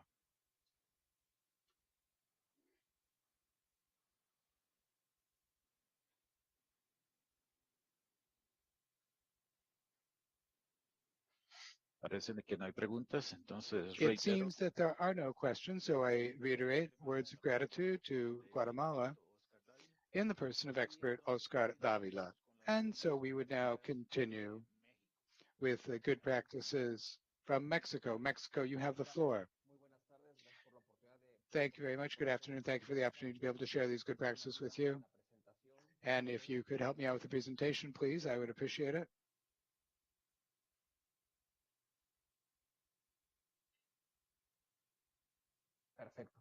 Thank you. Thanks very much. I'm going to talk to you about 2 electronic logs or logbooks. Next. These electronic logs are technological tools that help fight corruption in a manner that is easy and simple. It's in incredible just how many problems can be resolved when one has the information. And these logs, these technological tools, precisely help with that, so that there be quality and timely information, and from there many things are resolved. Of course, I'm not trying to say this is any magic. There's a great deal of work behind it, but in the area of public contracting, a big opportunity for corruption had to do with information, not because the information was necessarily hidden, but it wasn't available to those carrying out oversight when needed. And this gives rise to major areas and acts of corruption. Next, please. As I was saying, I would like to talk to you about 2 electronic logs. These are mechanisms for follow-up, oversight and supervision of information that seek to strengthen public work, the work of the government. The idea is for the public sector to work and to work well. And these are not super advanced mechanisms or complex processes. Rather, these logs simply make the information available to all oversight organs. Next, please. There are 4 characteristics that I find very interesting of these e-logs, which I'll mention very quickly. The first of these is for the entire federal government and for the state and local governments that use federal funds. If a work, acquisition, service, if a public sector contract is going to use federal monies, then they need to go through these e-logs. They are operating 24/7. The information that appears in these logs is structured based on, starting from the government, local, state, or federal, the profiles of the users, those who consult the information, and it works, and I think this is quite important, through an electronic signature which is not constructed by the Ministry of Public Function, but by the by the Revenue Collection Service, the SAT in Mexico, and which is used by all taxpayers for filing their tax returns and so forth, and now they connect to these logs. So the same signature that a company uses in order to declare their assets can also be used to register their contracts in these logs. And just in brief, these 2 logs provide information that can be consulted, it can be extracted, it can be analyzed, and of course, it can be used for oversight. Next, the 2 logs that I'm speaking of are the BESOP and the BESA. Those are the acronyms, Electronic Log and Follow-up of Public Works, and the Electronic Log for Monitoring Procurement. That includes any government purchases, pencils, pens, notebooks, leases, vehicles, and so on, as well as services, maintenance services, cleaning services, and so on. Anything that is public procurement, depending on its nature, has to be in one of these 2. And of course, these logs operate in a very simple manner. They're up on the internet. Any of you who's interested can get into each of them. Of course, there are things that you're not going to be able to do because you're not registered, but you are able to get information on operations, rules, and so on. Next. These logs make it possible, and I'm speaking particularly of the BESOP. This one allows for keeping tabs of public works. Who did what contract was awarded to which company, what is the physical and financial progress, how much has been paid. Maybe 20% has been paid, but it has gone 30% progress, or 80% was paid and it's only 10% along. These might not be illegal situations. There could be certain circumstances in which this could be easy to explain. But today, this is not hidden. It is available to all persons based on a simple registry or entry in a log, which can evidence and lead to the discovery of many things. So I reiterate, the BESOP for Public Works is to verify completion of the work and to provide quality information, official information that is verified by 3 different sources.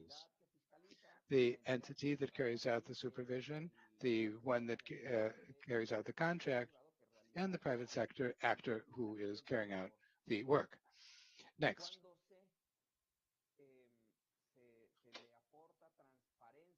When one provides transparency or casts light on administrative acts, corruption gradually disappears little by little. Of course, it's not the only thing that needs to be done. We have found that on occasions, people are transparently corrupt, so transparency isn't enough. But no doubt, like many diseases, transparency helps. Corruption gradually disappears because of sunlight and air. When one allows the air to circulate through the most hidden parts of the public administration, then little by little one eradicates corruption. In the case of public works, which represents millions and millions and millions of dollars, of course, that is no exception. Next, please. This log, the one on public works, uses a national database that everyone can consult. It's not compartmentalized information. Everyone can consult it based on their own profile and their whether they're an administrator or a user. It allows for real-time surveillance, and it also allows one to determine whether a work was awarded to some company with some irregularities, whether it is, say, a school, a clinic, a dam. It might have been allocated or rather awarded to a company that is engaged in importing tractors, and now it's been awarded a contract to build a hospital. Or it might be awarded to a company that hasn't paid taxes, or to a company that is under sanction. And that can be found out by simply writing in the federal taxpayer ID number, and that information is cross-checked. Metadata are produced, allowing for decision making. And so one can, in a simple manner, identify the diversion of public resources through government procurement. As you know, this is a common practice still in many of our countries, where in order to benefit a particular person, company, or group of business persons, they're awarded certain public works as though that were the best possible award, even though experience suggests that this is not so. Next, please. Thank you. The BESOP on public works operates with what you see on the screen. This is all on the internet, but I think in just one sentence I can clearly transmit what is sought. What is sought is legal certainty through the use of the e-signature. As I said, it's tied to the tax administration, and from there a lot of information can come out because of cross-checking filings, contracts awarded, workers, and so on and so forth. Next, please. The other log that we're talking about today is the BESA, and this log draws on the best practices internationally. It seeks to fight corruption by systematizing the information. Next, please. There is a warning system that sets off alarms when there is, for example, contracts awarded to companies that are under investigation or even subject to sanctions. One focuses on the causes that giving rise to the corruption by identifying and eradicating ineffectiveness and inefficiency or recurrent irregularities. One company, a company that has done has a bad record, north, south, east, west, now wants to have a contract in the central region. And if there's money from the federal government, this can be identified immediately. These logs are obligatory. The one for public works is obligatory for all public works contracts, and the BSA is required for all contracts over 15 million pesos. Next, the results are that we have a consolidated database nationally of works and services, as well as procurement, performance, and services. The BSOP allows one to have a real-time view of the physical and financial situation of works that might be way up in the mountains where a traditional, say, supervision from the desk isn't so useful, and to be able to go to the field to get there, well, it might take days. I'm thinking, for example, bridges over large ravines or dams that might be built in places that are difficult to access. Of course, it facilitates supervision because there's a simple, agile electronic consultation sharing information which is reliable, accurate, and one seeks to oversee contracts in real time so that there's no lies, no deceits, no tricks with information. Next, please. A partir de su implementación, a partir de la implementación de estas dos bitácoras, based on the execution of these logs, there's a procurement log showing his prior resources that have been transferred, and it tries to deter practices or discourage practices having to do with irregular procurement, with acquisitions as well,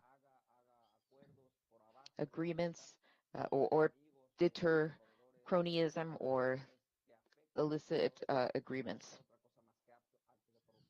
that are all considered to be acts of corruption and that will lead to illegal enrichment. So now through digital means, through the availability of information, these practices will be slowly eschewed. And this is a beginning, a great step for Mexico. And of course, continuous improvement is part of what we do. So more information layers will be added to this, these logs to be able to continue to cross-vet, cross-reference information. So I'm almost at the end. Timely information or real-time information, sharing information of works and services. And this is something that's readily available now, and that makes definitely fighting corruption a little bit simpler. Thank you for your attention. Thank you, Mexico. Thank you, Luis Pereda, for your presentation. Just wanted to mention what you said in an orderly manner in real time. Managing information in that way is of utmost importance to be able to have direct access in real time to what is happening at the public sphere. And this definitely is always a cause for a headache with regards to corruption. And electronic logs, e-logs, is definitely a very interesting perspective.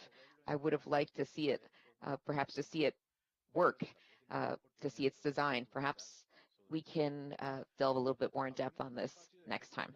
So we're going to open up the floor for questions if you have them.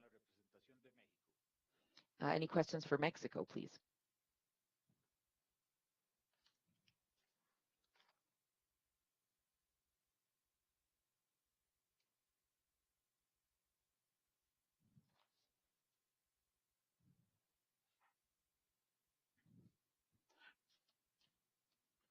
No veo manitos levantadas. I don't see any virtual hands raised.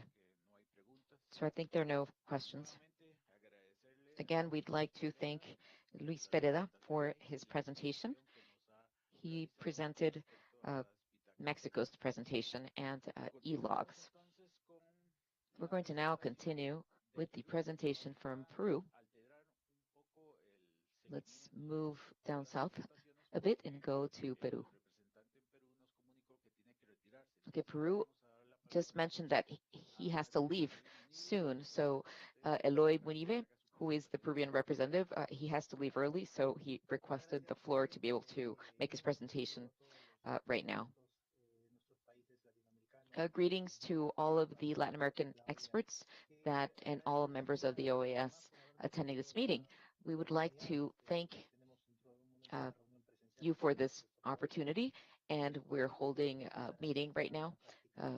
And nonetheless, it's very important to present this best practice. I hope that my slides are being projected.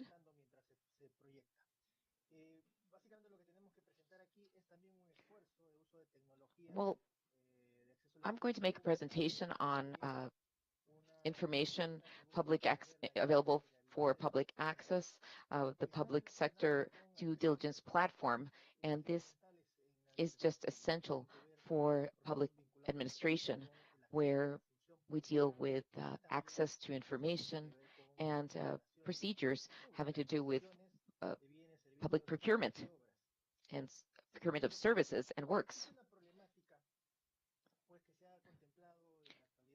But our country has faced an issue, how to be able to shed light on third-party procurement efforts to be able to make these activities less corrupt and or more transparent, rather, especially if there was some sort of a illegal hiring practice or procurement practice.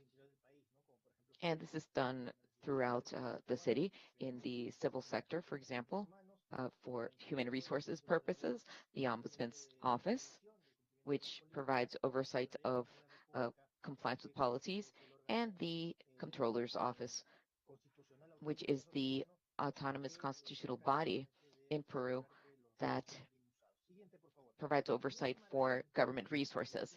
So Peru established an integrity strategy at the executive power that includes 4 spheres and 10 measures beyond the actual policies that we have, such as our national policy for integrity and fighting corruption. 10 measures that are prioritized were established with specific tangible actions aimed at creating instruments or tools, rather, for the different government agencies to be able to address corruption or be given a heads up regarding corruption. So the first measure is to implement due diligence mechanisms for appointing and hiring public servants and local officials. And this is a practice done throughout the region. So next slide.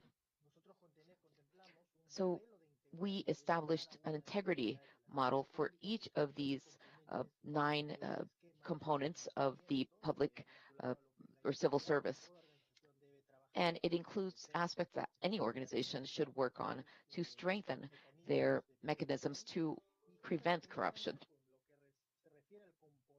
And given the component of integrity policies, well, we just approved Decree 185 just last year, and it establishes the creation of a due diligence platform. And what is that platform? What does it entail? It is a consultation mechanisms. It provides information in a centralized area, relevant information, to be able to determine any impediments or highlight requirements for certain positions. In Peru, we have our interoperability state tool, and it's for exchanging information. Different types of databases are housed in this platform with regards to different government activities. The due diligence platform garners information from some specific records that are particularly important for procurement processes, for hiring positions of trust, etc. So the idea isn't just to make the information publicly available in a centralized database in the event that a consultation is made, but to be able to assess in a preliminary manner the information as if it were a traffic light, where red has to do with information that could be tied to a specific impediment to the hiring. Yellow, when there's a moderate level of risk, it requires, well, monitoring and a follow-up of that agency. and green, that the green light to go, no risk level. So this includes 3 government agencies: the Human Resources Office, Logistics and Supply, which is in charge of procurement, and institutional integrity offices. And they are in charge of prevention and conveying integrity within among public servants. So we include a national registry that reports on sanctions that have been issued, public sanctions, and if there are specific periods where an individual will be prevented or forbidden to practice as or to serve as a public servant. So that is a database of these public employees. There's also specific suppliers that may have impediments, and they are housed in a database. And so a alert goes up in during the procurement process when this individual may be hired for rendering a service, but that's part of our due diligence platform. And something that we consider rather radical is the National Registry of Individuals who have been sentenced to a jail sentence or have been who are guilty and who are in jail, incarcerated. And also, it's very important to use this, especially for decision makers and for higher public office officials. There's a platform for access of legal sentences or verdicts where certain crimes are housed, corruption, that is, crimes dealing with corruption. And then another one is a register or where the national police has a platform for arrests, or if there's a criminal background for an individual, or for individuals who have defaulted certain payments, bank payments or mortgages, etc. The idea is to have information available immediately. And this was not the case before this platform. Before, each agency had to go and do the actual and conduct the actual query. So this is an important step that we took, and it streamlines processes and just helps makes things easier. So this platform includes also designating individuals responsible for each part of the agency, for their alignments, for the accountable individuals to conduct their jobs in a traceable manner, in a simplified manner with regards to this platform. And the idea is to avoid misappropriation of the information or extract information for other purposes. So traceability is important, and authentications are conducted for individuals using this platform. See, it's just not enough to have a user and a password. In Peru, we have authentication mechanisms that will encrypt the data, and it's validated through an electronic e-signature, or electronic signature, sorry, or other legal instruments that we use to authenticate access to this information. And solve for protection purposes, for security. So the platform has a authentication process or authentication steps before you access the platform, which are very rigorous. So this is important to mention because we assume that many countries perhaps are exploring measures having to do with providing more tools to their public government agencies for fighting corruption. Now, we mentioned that this was centralized information, that it's an interoperable platform that provides traceability, and it's authenticated by the national RENIEC, which is the Civil Identification Registry. So thank you so much for your attention. And this is all housed in a single platform. Thank you, Peru. Dr. Unibe, for your presentation.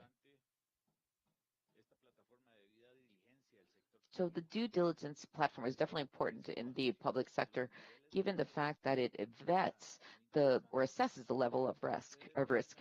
Those traffic lights. When you determine risk levels, that's when you can open up the door to corruption or see where potential corruption acts can take place. So if information isn't managed readily or well, then it is a loophole for corruption. Any questions? Any questions on Peru's presentation?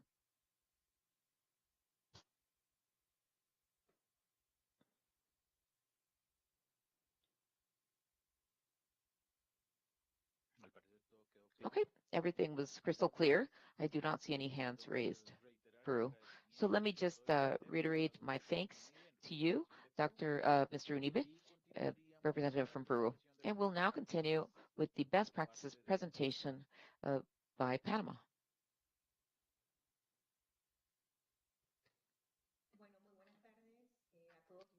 Good afternoon. Thank you, Chair Cortés, for your introduction.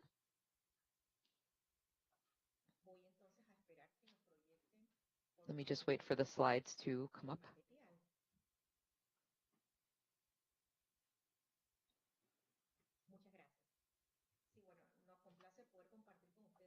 It's a great pleasure to be able to share this information with you as to the headway we've made and the greater transparency that we've garnered through the implementation of our methods, or the methods I will present. It's an oversight mechanism that we use, and this is part of the national government strategy, President Cortés's national strategy, and one of its purposes is for accountability purposes. And if you could just move to the next slide.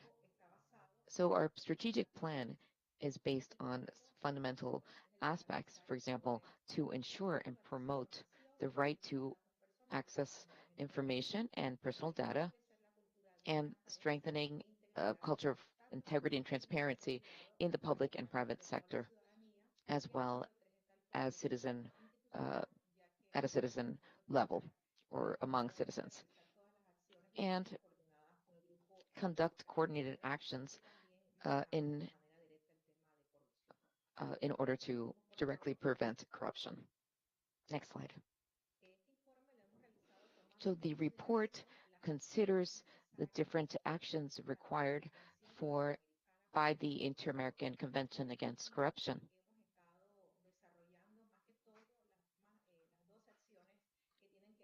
And we've developed two efforts having to do with Article 3, preventive measures. Next slide.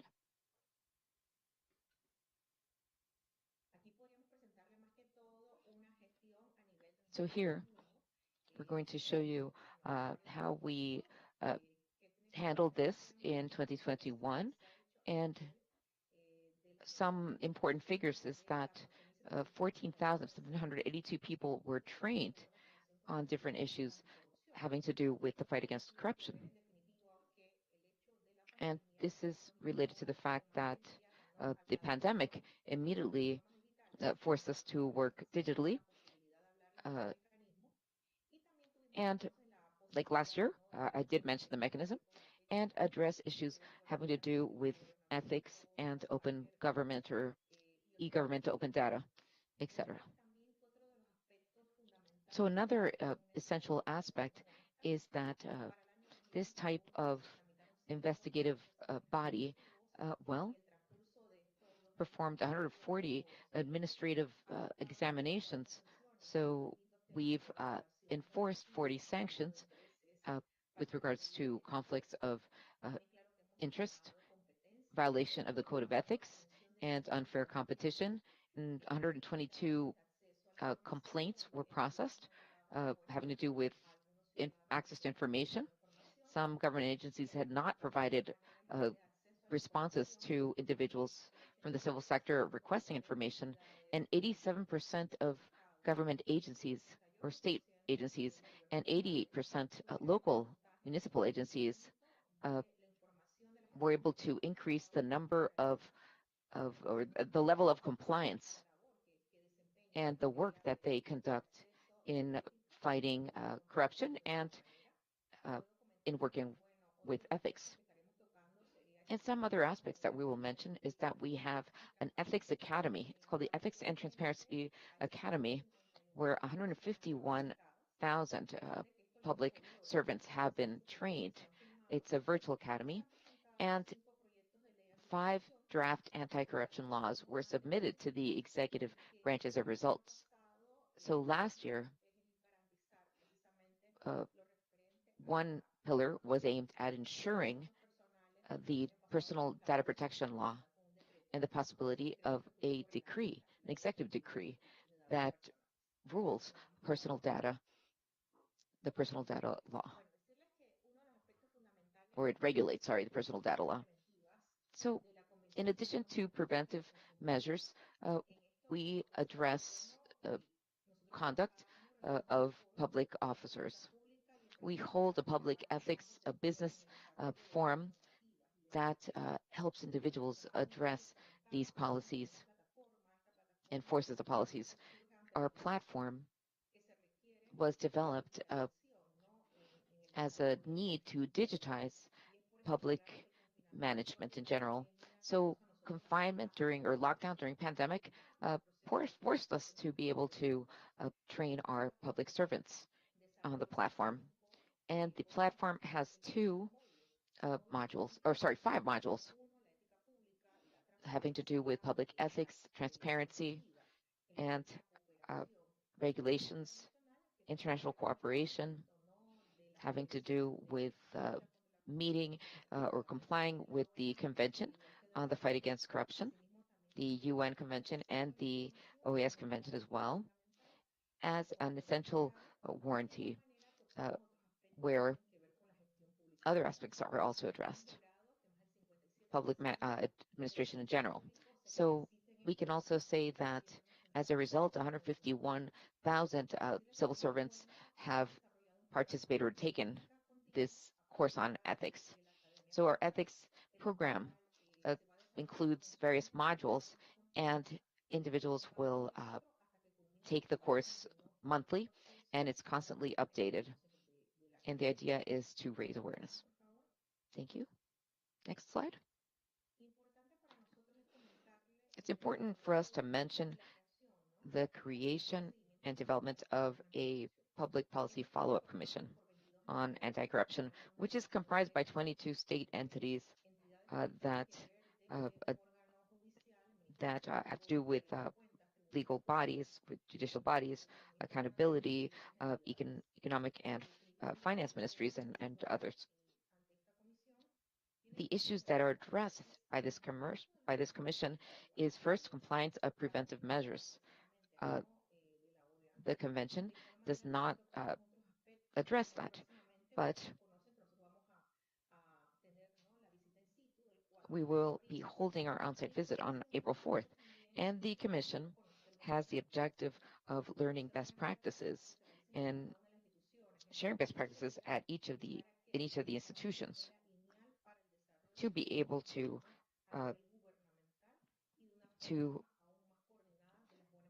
better coordinate best practices and share information.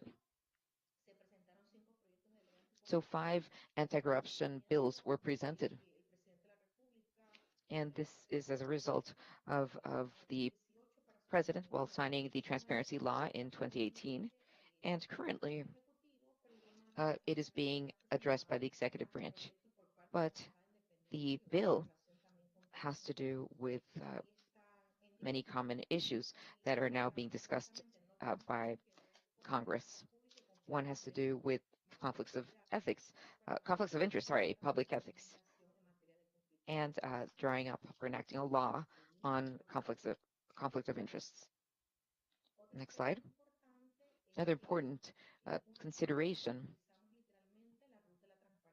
is that once a year we hold an event that we call the Transparency Route. And what this entails is that we visit 81 cities or municipalities in the country to be in constant, to make sure that they're in constant communication with local authorities and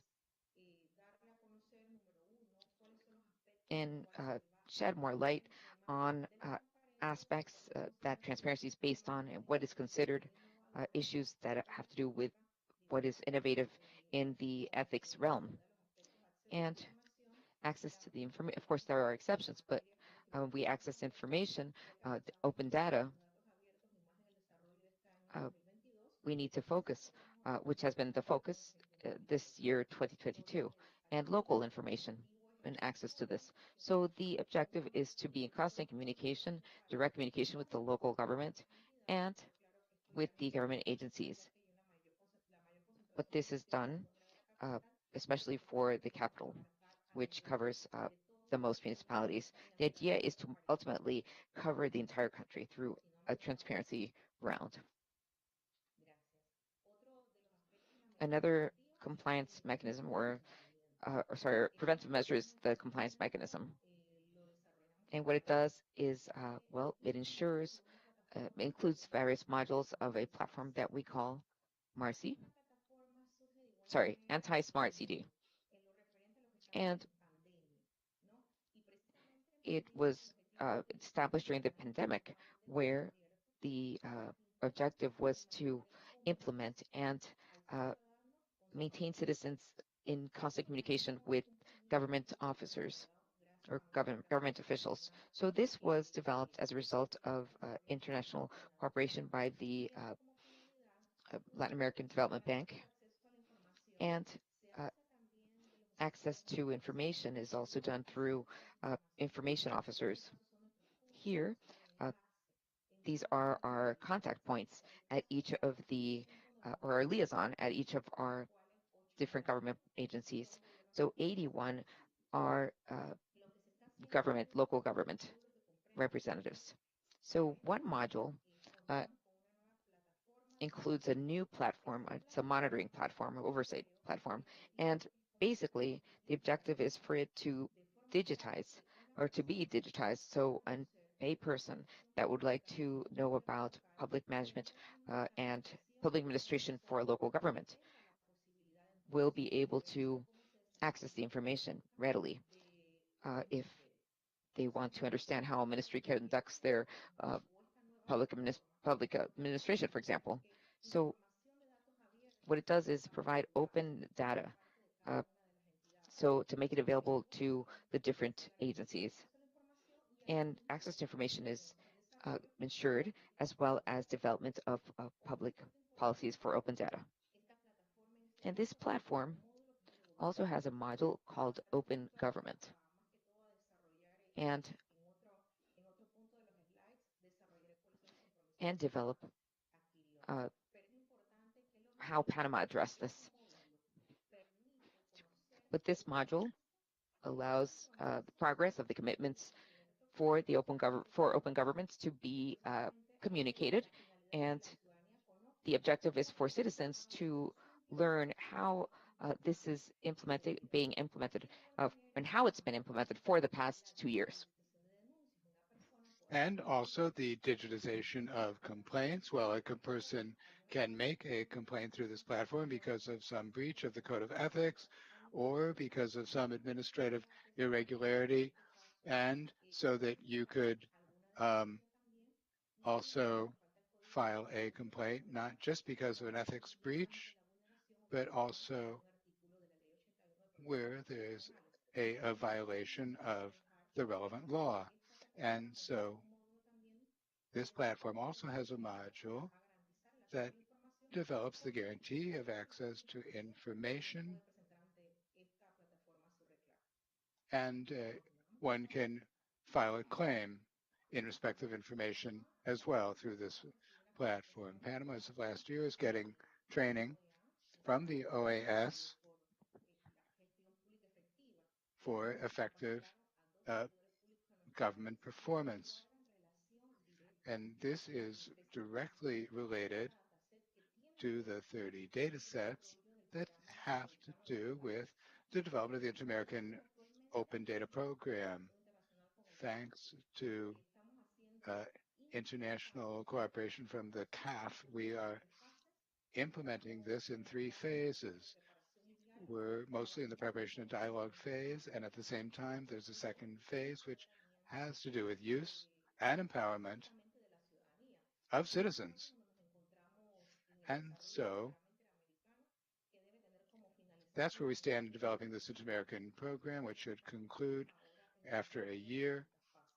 And so we're now developing the various steps with which we are guaranteeing, well, I imagine many of you participated in, well, the OAS provided guides for implementation so that one can gain familiarity with this program. And that's where we stand as a country, working on these different aspects. Next, please. I'd like to discuss some important aspects of other agencies that are part of the Commission. The Commission, which I noted, is made up of more than 22 entities. That's the Interinstitutional Commission, and we follow up on anti-corruption public policies. Here we highlight some of these. First, the Office of Comptroller General, which has statements of assets under our Constitution. It's established that every authority or agent must provide a sworn statement on their assets at the beginning and end of their term.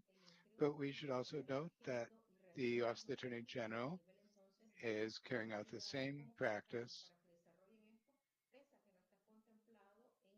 to do this, even though it's not provided for in the Constitution. Rather, it is a good practice. Another important aspect to highlight is public contracting. The Office on Public Contracts or Procurement has developed a code of ethics for public contracting and also a statement that a contractor or provider would make, somebody who's working with the state, covering aspects having to do with ethics when at the time of the procurement process. One should also note that all processes are along these lines, is online rather, allowing users to take stock of the situation from beginning to end, from their screen.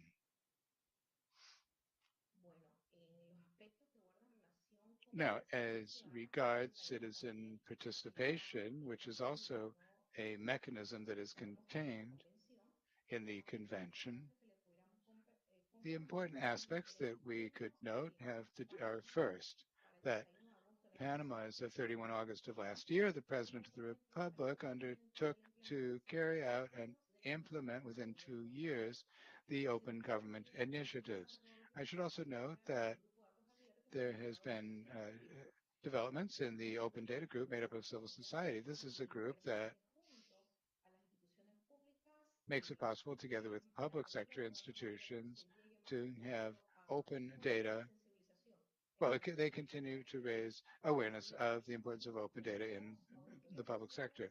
There's also cost, there's social audits, public consultations, trainings, the the Inter-American Open Data Program, which I just noted, the Open Data Portal, the Open Data for Economic Recovery, and personal data. Next, well, open government. As I noted a moment ago, the President of the Republic, Laurentina Cortizo, delivered the 8 commitments that Panama committed to developing. The commitments that were made through civil society initiatives in which the government is implementing through the different implementers, through institutions or ministries or institutions related to this commitment. First of all, there's open procurement so as to guarantee transparency in government.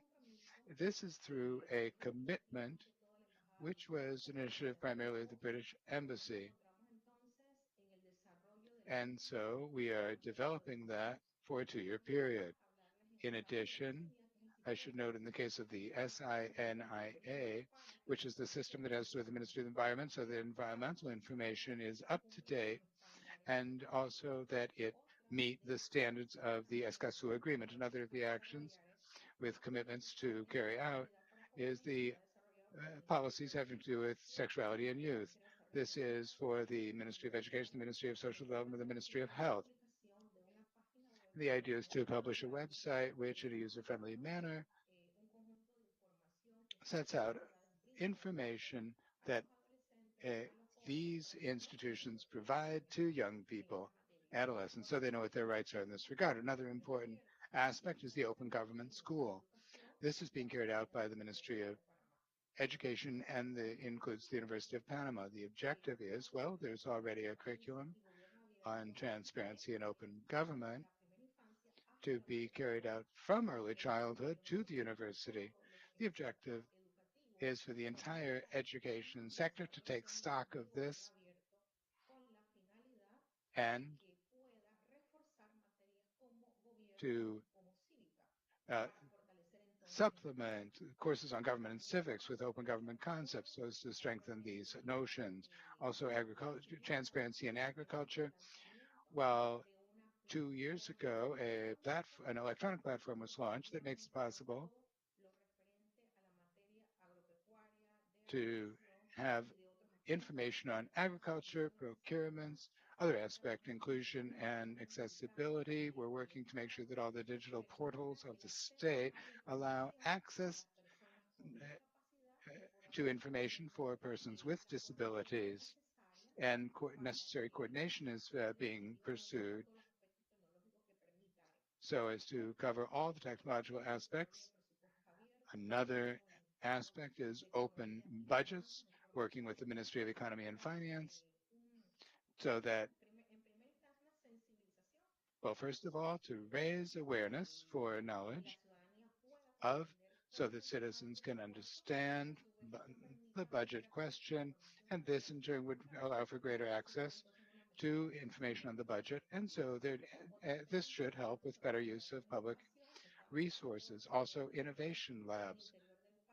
These are carried out in the interior, the aim being to foster and promote social innovation in the communities. Now, in light of time, I know the time is running against us. I could discuss citizen participation.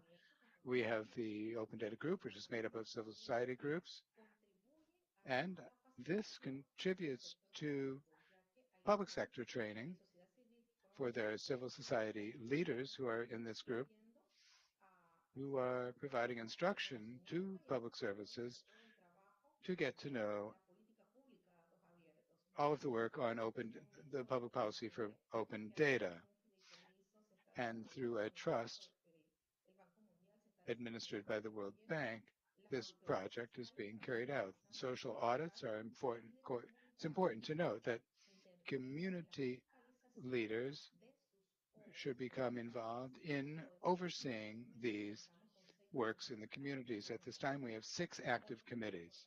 Another important aspect are public consultations, which cover different issues. What you see there has to do with vaccination.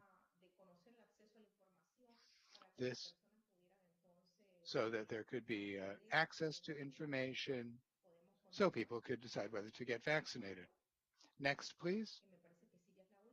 I think this is the last one. Well, there's also trainings done nationally in the different districts of the country. Another aspect is the Open Data Portal. This is an initiative that has been undertaken with the Government Innovation Authority, the AIG. There's been an increase of 3,000 data sets. This is information that could be certified through the barometer.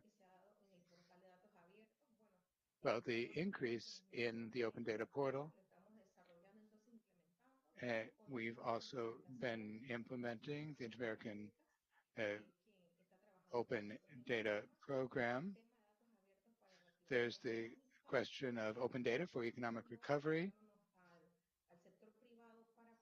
We're working together with the private sector to see what data need to be made open so as to contribute to the need to accelerate the economic recovery in light of the pandemic, which has been worldwide. Panama is no exception, and then protection of personal data. Work is done as necessary to see to it that, well, the legislation as such is quite new, and the idea is it began to be developed as of March of 2021, and then it was regulated in May of 2021, and so inspections are being undertaken of various sectors. This is an experience that has been undertaken in Panama in order to protect the personal data of consumers. With this, we culminate in light of time, considerations, and any clarifications that you may wish. Well, we are here ready to handle such questions. I'd like to thank the representative of Panama and its principal expert, Ms. Elsa Fernandez. Thank you so much for that presentation of the strategic plan, which goes from training public servants, institutional coordination, that's so important, especially for undertaking analyses of anti-corruption provisions. We need to constantly review the situation to make sure that these not become out of date. And of course, in the presentation of the slides and the reference to the various platforms that are being used to keep tabs on all the situations and ensure access to information, which is so important. Right now, we open up for any questions that any countries may have.